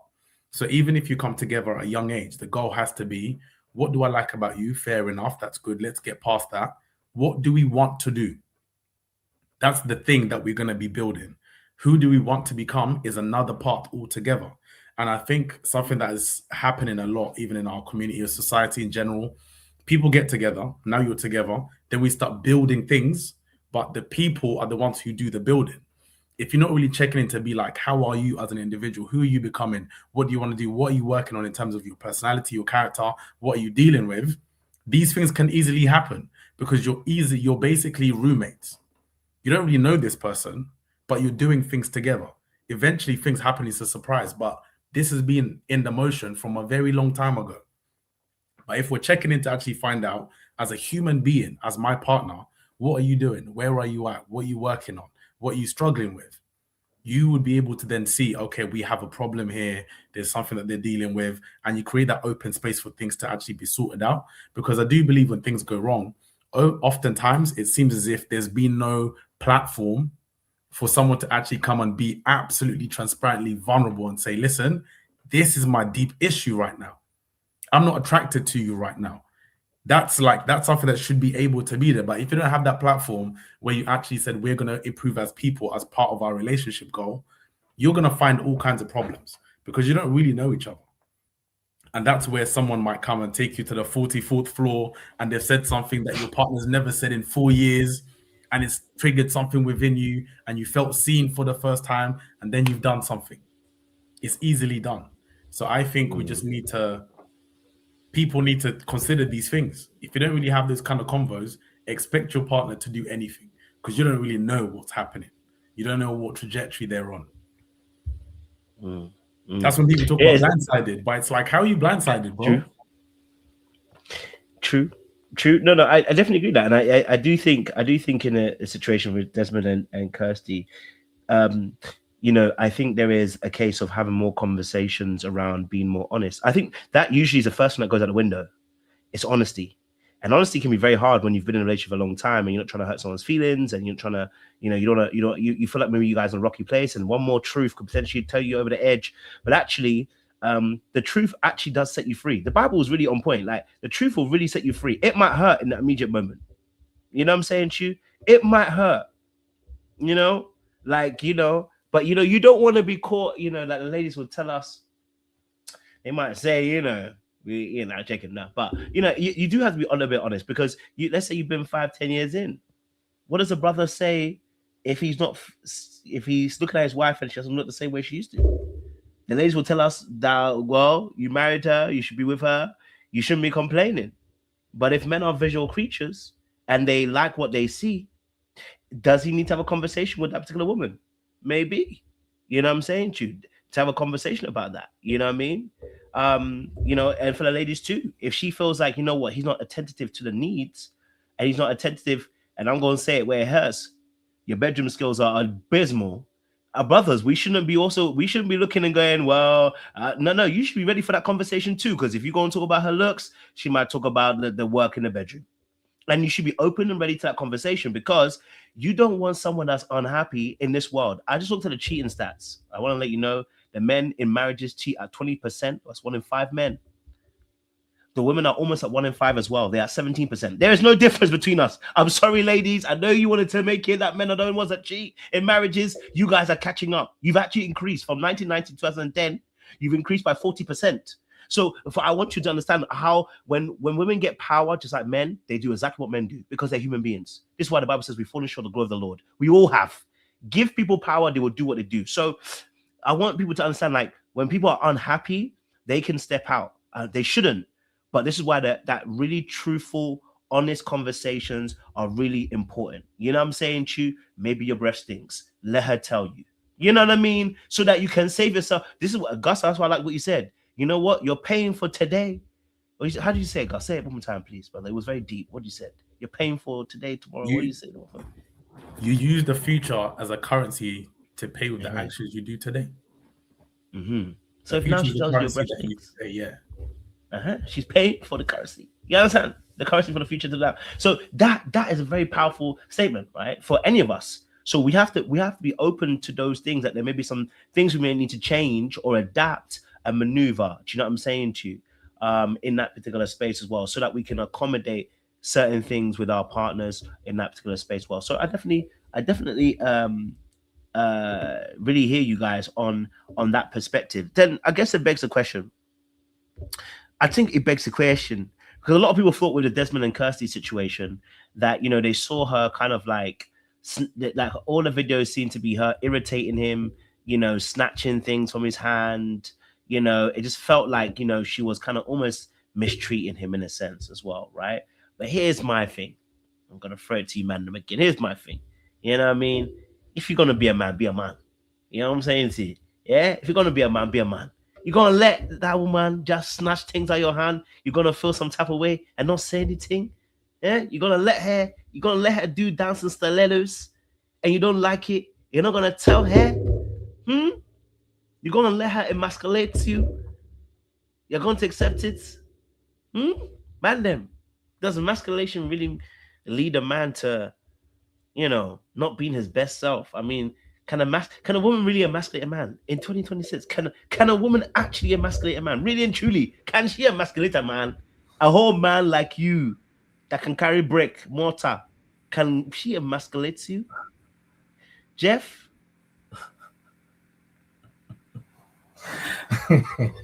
Of all the questions asked me, well, emasculations. That's what we need to do. Now go on, bro. I have to be careful how I answer this question, but I will say yes. I'll say yes that a woman can emasculate a man, whether by way of being demeaning in her tone, in the words that she uses. There are many ways someone can be emasculating to you. Many ways. It could be micromanagement. It could be just absolute disrespect. There's many ways. Now, it depends. Now, it can only happen if the man allows it to happen. I'll say that. It can only happen when there is a lack of boundaries also on the man, when he's not able to stand up for himself, when he's not able to be confident in who he is and allows the woman that he chooses to be with to define him. I'll say that. But yes, a man can definitely be emasculated by a man. And we know what it is. We know the energy when someone doesn't really respect you and they will do everything that they can to put you down, whether it be the way that they talk to you, the way that they even look at you, that they can't stand to be around you. That it's like your existence is an offense to them. And they'll show up in a way that they will even talk about you. Imagine you being with a woman. Imagine you being with someone that literally has to over-explain about you. Like with her girls, you know, just remember he's all right. Just remember, like, I know he may not be fine, but he treats me well. Just remember, like, I know he ain't all that, but just he pays the bills. Just remember, like, when someone cannot respect you and has to find reasons to want to be with you, their perception of you is going to determine how they will treat you. So yeah, guys, never be in a type of relationship like that. If you have respect for yourself, don't be picking someone that is going to emasculate you intentionally or unintentionally. Nothing on phones. Who would like to go? Jay or Gus, whichever one. Oh, Gus, go for it. Yep. A woman cannot emasculate a man because, like, your masculinity is internal. Like, it is what it is. However, how you behave can impact somebody's perception of your masculinity. So I could be like, I'm a man, I'm grown, I'm a man, you can't change me, and I can really stand by that. But a woman might look at my behavior, and according to her metric of what a man is, she's like, you're a sassy man. I might not be a sassy man, but if I present in that way, and in her mind, that's her judgment of what a man is, then she could perceive me that way. So I don't believe anyone actually has any ability to emasculate a man, or for man to remove a woman's identity. But we have to be aware of as the person who is the man, I still have to manage and steward my behavior correctly. Because if I'm standing on business in a household and I'm like, I'm the man, everyone must respect me, I'm the king around here, right? But the way that you move is a way that's not respectable, even though you might deserve respect and all these things. The way that you are acting is forcing the people and like within the household to look at you with disdain. They're like, look at this fool. Look at this.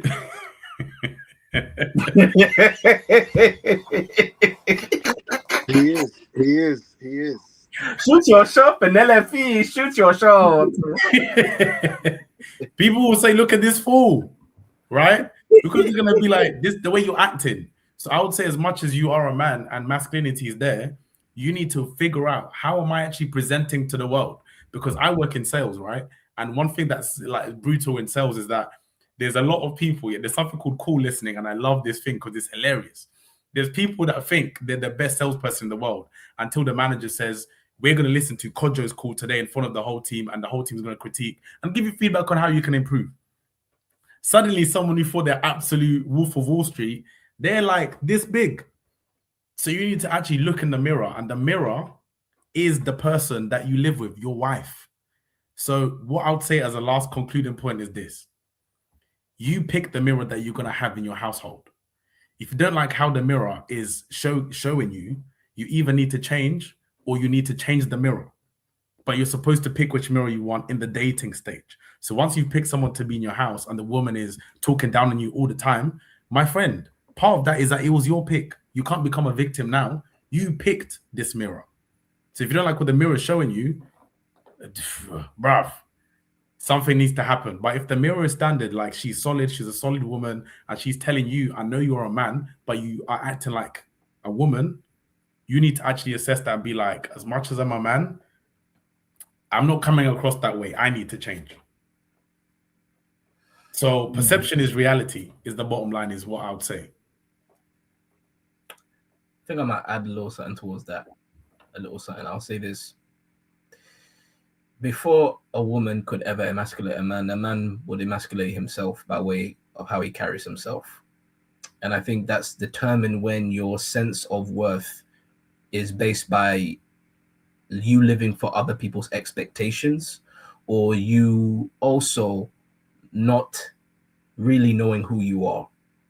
I'll say that. I would say that because a lot of times when men feel like they're emasculated, it's that there's really a sense of, sometimes it could come from an insecurity in themselves, so they will try to overcompensate by way of their behavior.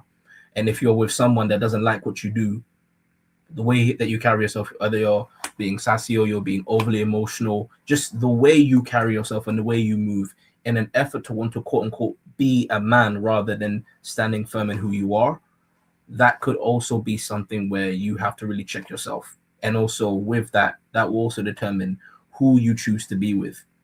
If you don't respect yourself, don't expect the woman to respect you either. Respect is not something, I think a lot of times, yes, as men, we talk about respect, that a woman must respect us. But if we don't respect ourselves, if we don't know who we are internally, expecting someone to respect us after is a lose-lose situation.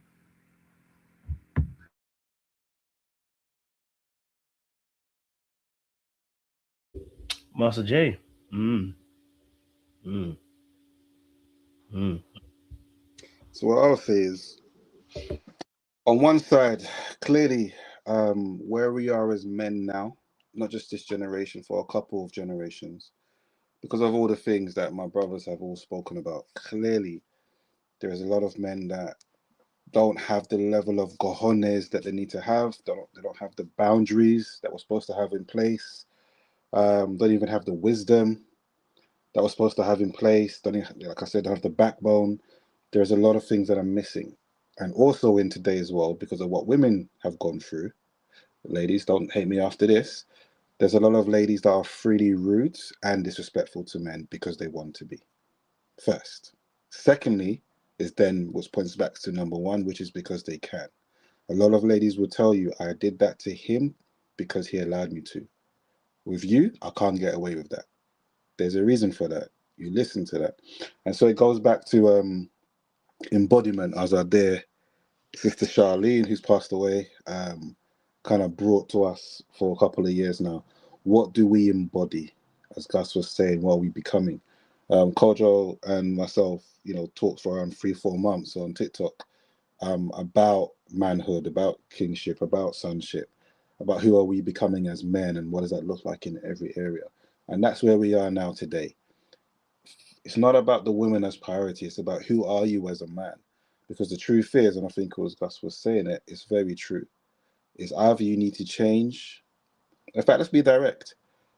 If that woman is a particular way because she's going to be who she's going to be, and you being who you are, it's not working, then it's okay to say bye. However, if there's aspects where you need to change and make those adjustments and become a better man, then you also need to do that too. Both are often at play, but you also have to understand once those changes are made, who do you then see in your life, right? Because some people, will be one thing after another because they need to do changes themselves. So my answer to that, if you haven't guessed, is it starts with us as men, whether we can be emasculated or not. People will do what they're going to do, but what standards do we have to say, yeah, that's not going to run? That's not going to happen. You talk to me like that again? No, I'm not going to do nothing to you. My hands are to myself. I'm not going to insult you. I'm not going to do anything. But I'm going to let you know that's not going to run. And if we're going to continue and build, that needs to change. A lot of people will be shocked. One of the things that we talk about is be ready for the battle. Not because you want the battle, but because it's going to be a battle because of how people are raised in this generation to communicate with each other, especially in our community. How we show a lack of care for each other. How we have a disdain, this hate, this dislike. And even as Christians, right, we know when it meant to have the fruits of the Spirit and other aspects, but sometimes actually sit down and ask yourself, how do you treat one another? How do you relationship? Like, especially in conflict, by the way, like what's going on there? And no one's acknowledging that this is slowly killing everything that you're trying to build. Do you know what I mean? Like, even as an individual, understand your own character. Like real talk. What is your upbringing? Do you speak life into someone or do you speak death? Do you know what I mean? These are the things, I'm going off on a tangent, but these are the things we really need to think about on a wider level. Yes, because things happen in life, right? But it starts with who are you? And then who are you becoming? And I'll be honest with you, no one can turn you into anything unless you allow them to. And that's one lesson I've learned in my life, right? Especially as a man. Trust me, I've been through the mud, man. I've been through it. And the times where I felt I was being treated a certain way, when I look back and really pay attention to why, not that there's no justification behind it, but I understand why that was going on. And I also understand that the things I was doing was digging my own grave. That's why I had to kind of sit back and say, Jay, what's going on here? You need to change your mindset. Not to quote red pills, I'm not a red pill man, but you have to kind of open your eyes a bit. You have to take the red pill and accept reality instead of delusion and deal with it as you should as a man. And the moment I did that, honestly, I'm so happy. My life has changed so much. So that's why for me, that's the answer to the question, bro. I love that. Well, listen, boys, we're coming to the end, so I'm going to get everybody's final thoughts on this particular situation. I think this has been a really fun conversation, but an educated one. I've learned some stuff here. You know what I'm saying? I hope the audience has learned some stuff here. You know what I mean? And, these situations, India, Desmond, at the end of the day, people make mistakes. You know, people really do stupid stuff. Unfortunately, there are consequences for stupid stuff. And you know, when people are making these mistakes, I think, you know, for myself, you know, I think it's something that we learn from. We learn from people's experiences. And I think my final sentiments, before I let you guys finish your final words, is that, you know, especially for us who are men who are maybe watching this as well, look, I think your single season is really important. You know what I mean? From what I'm learning, your single season is really important to learn some lessons keenly. Okay, all right, because there are some lessons of discipline that are built in the single season. And if you're out here in these streets, like some of us were, I was one of those people, broski, you're not going to build up that discipline that you need to say no. Trust me, and it creeps up on you. That ability to say no, it creeps up on you, because you're thinking you'll be thinking it's all well and good, handy dandy, and you get to a plateau in your relationship where you need to work a little bit harder, okay? And you're going to start seeing all the temptations come out left, right, and center. You know, Satan also knows where you missed some steps on the process as well. He's been watching. He knows what time he has to come in and collect you. So, you know, be aware of that, you know. So be intentional about your single season. You know what I mean? Like, you can do whatever you want, but it's not everything. Is everything expedient to you? Probably not. You know what I mean? So that's my own sentiment in that respect as well. Like, for those of us who are still single and trying to get to a place where we're married, those of you who are already on you're already on the vehicle to get to married, you know what you have to do. But let me get everybody's final sentiments and points about today's topic, because of course it was about the gender war that was happening. I didn't go too deep into the gender war. We can probably talk about it next week, go deeper into what the gender war actually really is. It's more of a case of focusing on Dami India and kind of cheating, how people were looking at it. But let me get everybody's final sentiments as well. So I'm gonna go Gus, Jeff, and then Jace. You'll close us out with your final sentiments as well. Yes, Gus. It's good to have you on here as well today, Gus, as well. Yeah, no, it's been good to be on here. My last sentiment is this, which I'd always tell people is, when you're dating or relationship or whatever, but essentially when you're, even before you get into something, analyze what is the authority that runs this person's life, the moral authority and moral compass. Analyze that. Because when problems come, right, and problems will come, forget about how the vibes begin and how it ended and all that stuff. I would say problems are going to come, whether even if you start with great vibes. If you understand the moral compass that is running somebody's life, when problems come, it tells you who they go to in order to fix the problems. Their moral compass is going to tell you whether you're going to be good or whether you're not going to be good. So if you're a believer, find somebody who verbally says, I believe in God, I submit to God, and then actually analyze to see if they live their life in a way that actually submits to that authority. What changes have they made as a single person before anyone came, that they realize I need to make this because my creator told me this is what I need to do in my character. If that's the kind of person you're with, when problems happen, that's how they solve problems. You can have faith in that. But when you realize, oh, I talk to my boys, I go on YouTube, I just do me, I do what I feel is best, you can expect anything to happen there because they are leaning on their own emotion, which is fluctuating. But the principles of God do not fluctuate. It's the same every day. So analyze what's the authority that's running someone's life. Same thing for a man to a woman. Go for it, Jeff. Final words? I would also say that the situation between India and Dami and also Desmond and Christy is an example of why, I'm speaking also to men, but just people in general, why we should not be looking to social media as the end-all be-all for relationship standards, because they're forever changing with the times. And also, I will say that the comparison is a thief of joy. So I think a lot of times when we get into situations where we're looking at them as the standard, we start comparing, oh, why is it I'm not able to have what they have? No relationship is perfect. Everyone makes mistakes. We all make mistakes. But I think the key is in any relationship, whether you're starting in dating, one, you need to know thyself. You need to know who you are and who God has made you to be. And that is a lifelong journey. Know what your purpose is before getting into a relationship. And second of all, you need to find someone who will be complementary to who you are, which is the picking of the mirror. And to Gus's point, basically finding that moral compass. And it has to be something that is tested over time via consistency, via their actions, how they move, how they operate. Because anyone can say that they're a Christian, but then do their words and do their actions match? anyone can say that they are a believer in God. That's why even the Bible says, you know, my lips say that they are for me, but their hearts are far from me. So you have to find someone who actually stands in that.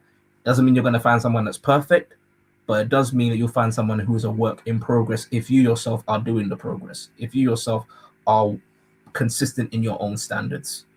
But yeah, do not make people out to be like the relationship goal of what you see on social media, because you never know what people are going on behind closed doors. It's all advertisement at the end of the day. You need to be the one that is selling your own relationship for you.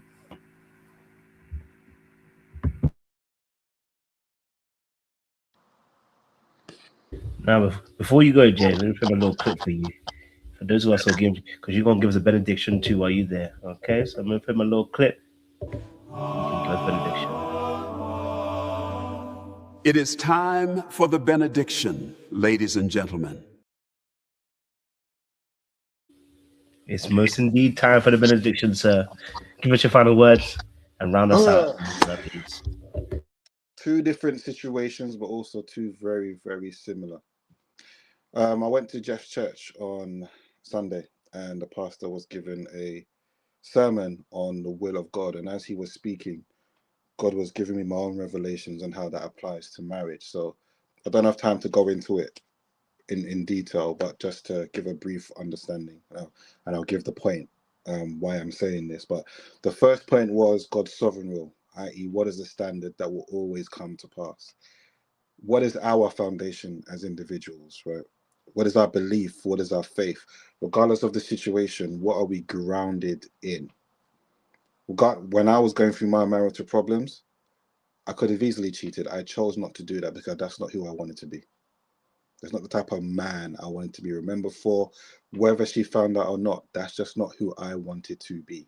That is my standard. Whatever the situation is, this is what it is. And that's not going to change for no one, right? The second point was God's moral will, right? The word of God shows us how God thinks about things morally. We are striving, to have the fruits of the Spirit. We're striving to have certain characters that are able to, when we receive the blessings, we're able to keep them. When it comes to each other, that we're able to continuously pour into each other. But it's daily work to keep them, because it doesn't come easy to us. This is something that as individuals and couples, we need to always think about. How are we treating each other? As Gus was saying earlier, whatever is going on today, we'll pay for it in the future. It could be small, it can be big, but there's a continuous renewal of that in our minds, to have that communication, to have that thought process, to even look back into the word, to actually understand how does God actually see it. And trust me, there's a lot there. You just have to read it differently. Trust me, there's so much there that it's like wow, wow, and wow. And the third point was God's, the individual, our individual will, as in not us, but what does he want us to be? What does he want us to do? So how does he want us to achieve whatever it is that he sets out? I.e., what is your purpose? What is your direction? What is your understanding? What's going on with your life? All three together should then teach you, yes, what type of person you are, and therefore what type of person you should be pursuing or bringing into your life, what your standards are, what your boundaries are. I say this every month. Proverbs 31 teaches men and women what that should be if we see ourselves as, who we think we are. We really do have to question it. And that's what I'll leave everyone here with, because in both instances, you can see there was a lot at play, but some of the things I've just mentioned started to fall by the wayside or was never there in the first place. And this is a very common thing in life, especially from all of us, right? Think about, let's say, the multiple relationships we may have been in. We really do have to ask ourselves, why was we in them in the first place? And what type of understanding didn't we have? The second thing I want to say, mainly to the ladies in the chat, I just want to remind you that you've got two men of God on the panel who are currently single, and that's Kojo and Gus. We'll say again, Kojo and Gus. I know Kojo said he's looking for his Ghanaian babes. That's fine. If you're a woman of God, come lightly. Don't come heavily. Come lightly. Take your time. Okay. With Gus, you know what, Gus? I don't know what you're looking for, but I know at least it's a woman of God. But ladies, come lightly. Don't come heavy. Come lightly. Have some respect, some class, as Kojo will say. You know, take your time, move with wisdom, take heed of what these men have said. For those who are going to go into Kojo's DMs, just say, Kojo, we love the way that you have led this men's panel. We love it. Oh my gosh, you can lead me. People are going to go into Gus's DMs. You say, Gus, I love the wisdom. I love a man of wisdom. Too. Gosh, there's not enough wisdom out there. Ladies, have some class. Take your time, okay? There's men out here who are not representation of some of these guys that always on podcasts talking nonsense. Some of these guys out there. There's men out here who are really about their business. Do you know what I mean? And men who have had a certain life too, so they actually understand what it's like to be on the other side. They've just now made a choice to say, I'm with God now, I'm here. That's not me no more. And these guys will, you know, they will treat you well. They have intention. They're not just talkers, they're doers. I'll leave you with that. Think about it, ladies, right? Think about it.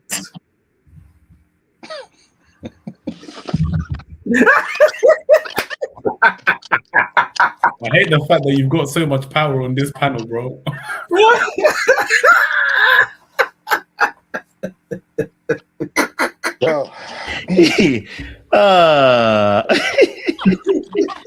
Power is a beautiful thing, you know. Get ready. I've told you, listen, I've told you I'm already out the game, guys. Okay, I'm single, but I'm out the game. I've told you guys. You don't understand. The Lord has already moved me. I'm in the realms of the spirit already, guys. I've been whisked away. There was Elijah that done Kojo. So be careful. Maybe whisked away. No jokes, but no, good talk, boys, and I can't wait for the next one next week. Obviously, I'll keep an eye on current affairs and see what happens. I'll try and pick something else out that's around relationships that's happening in the circuit, so we can discuss it, so it stays current, stays relevant. We can break some things down. But you know, it's been a good conversation, like I said, and I think as more men join and interact with us, it'll be a good space for other men to kind of just grow, but also grow in sensibility, man. Do you know what I mean? Like, it's not every conversation that has to be some foolishness or some stupidity. Do you know what I'm saying to you? Like, you guys were spitting some real facts, bringing some real educated, analytical, intellectual kind of thought processes to it, and just giving different angles to these topics. And I think more people need to know that there are more men like this, because women honestly believe we don't exist. But as we create more community, they'll start to see more men in this space, more men that are sensible, for the Lord, love life, love women in a good way. I don't mean like multiple, but love women in terms of like they can be around women, they respect them. Do you know what I mean? So we're gonna create that space for them as well. So Gus, good to have you on here. I know Jeff and Jay, they already know me already, but it's good to have you on here, Gus. Well, we met Gus at myself and Jay met Gus at Faith Forever more. So very, very sound individual. So I had to bring him on as well. So hopefully we can see you as many times as we can. Hopefully on a Tuesday night. We'll see how many times we can get him on here. You know what I'm saying? You see, you've developed your own little fandom. You see how it starts? With great power comes great responsibility. Anyway, listen, audience members, the time is upon us. Look, I want to just let you know, thank you very much for joining us today. It's been a wonderful, wonderful time. Look, you know, we love fun on this channel. For the man them, and we want to have great conversation. So if you are a man out there and you do want to add to the conversation, by all means message me. Maybe we can bring you on and get you involved in a conversation as well. Okay, but for the audience, thank you so much. This is The Landlord. Make sure you subscribe to this channel, and you are going to share it with somebody as well. And my time is up and my boys' times are up as well. So we're going to love you. We are going to, before we do, Gus, you've written a book. Please let them know. Sorry, apologies. It came to me. Yes. Yeah. So, I mean, if you're a believer and dating scene, I've written a book called The Biblical Dating Framework. It's extremely biblical, but extremely practical as well. It's designed to really just reshape how you look at dating in the modern era. So it's very much the Bible brought to 2026, and you can make sense of the world. And it's got just, I mean, I've got a master's in theology, so it's extremely biblical but practical. Have a look at it. My Instagram is gus.nyberg. You'll find it there, link in bio. Have a look at it. Let me know. It's a good book. The reviews are there. Married people have been buying it as well. So it will help you. But I do believe that it will change the game massively for a believer who's dating. Love that, Gus, man. Love that. Send me the link after, and I can put it in the description box so they can chomp upon it as well. Anyone else write a book that I need to know about? You guys, you'd be silently writing books, not telling me. No, you haven't written any books. You don't have anything you want to sell? Okay. Later this year, we probably be doing men's retreats or live shows, so stick with us. You'll hear more of it in time to come. Jeff, Gus, come on, you're already there. We're going to continue to grow this, let's call this space, right, where there's men of wisdom, men of honor, men who say or do exactly what they say. Look, just stick with us, right? Because this is what we really want to talk about. Like I just said, it's not everyday, crazy, chaotic, toxic conversation. Let's actually have wisdom in what we say and what we impart into each other. So, yeah, just continue the ride. As Cody said, share it, please. Talk to, your brother, your man, whoever. Follow us on Instagram. Yeah, and we'll just be here. Okay. Appreciate it. Yeah, on my part, I'm definitely going to be doing a lot more live on TikTok, which is also part of my tag. It's Jeff's Avenue, whereby I'm going to be talking about real conversations that are not trying to stoke gender war, but really get to the heart of issues that plague both men and women. And more importantly, I'm going to be talking it also from a mental health aspect, because I work in mental health nursing, and also waging the gap between biblical principles as well too, to try and help stoke healthy conversations that are much needed. So definitely jump on my TikTok, which is It's Jeff Avenue, and you can be part of the conversation as well. So that's what I'm doing. Appreciate Jeff as well. Listen, my boys, they're movers and shakers. You get me? Someone said they better come correct. He's scary. You see, that's what the boys are doing to the ladies. They're making sure they know. Don't come correct. You don't come sensible. This is not the time to come. Okay, all right. But listen, audience, thank you so much. We'll be back here next week. Again, once more. At 8 we'll actually be 8 o'clock, not 8:30, but 8 o'clock. But 8:30 the panel starts. So we'll see you guys next week for another enthralling conversation as well. And I gotta leave you another one of my AI videos. Okay, all right. I appreciate you. You gotta go, and I don't care where you go, but it just can't be here. We're gonna do it again. You gotta go, and I don't care where you go, but it just can't be here.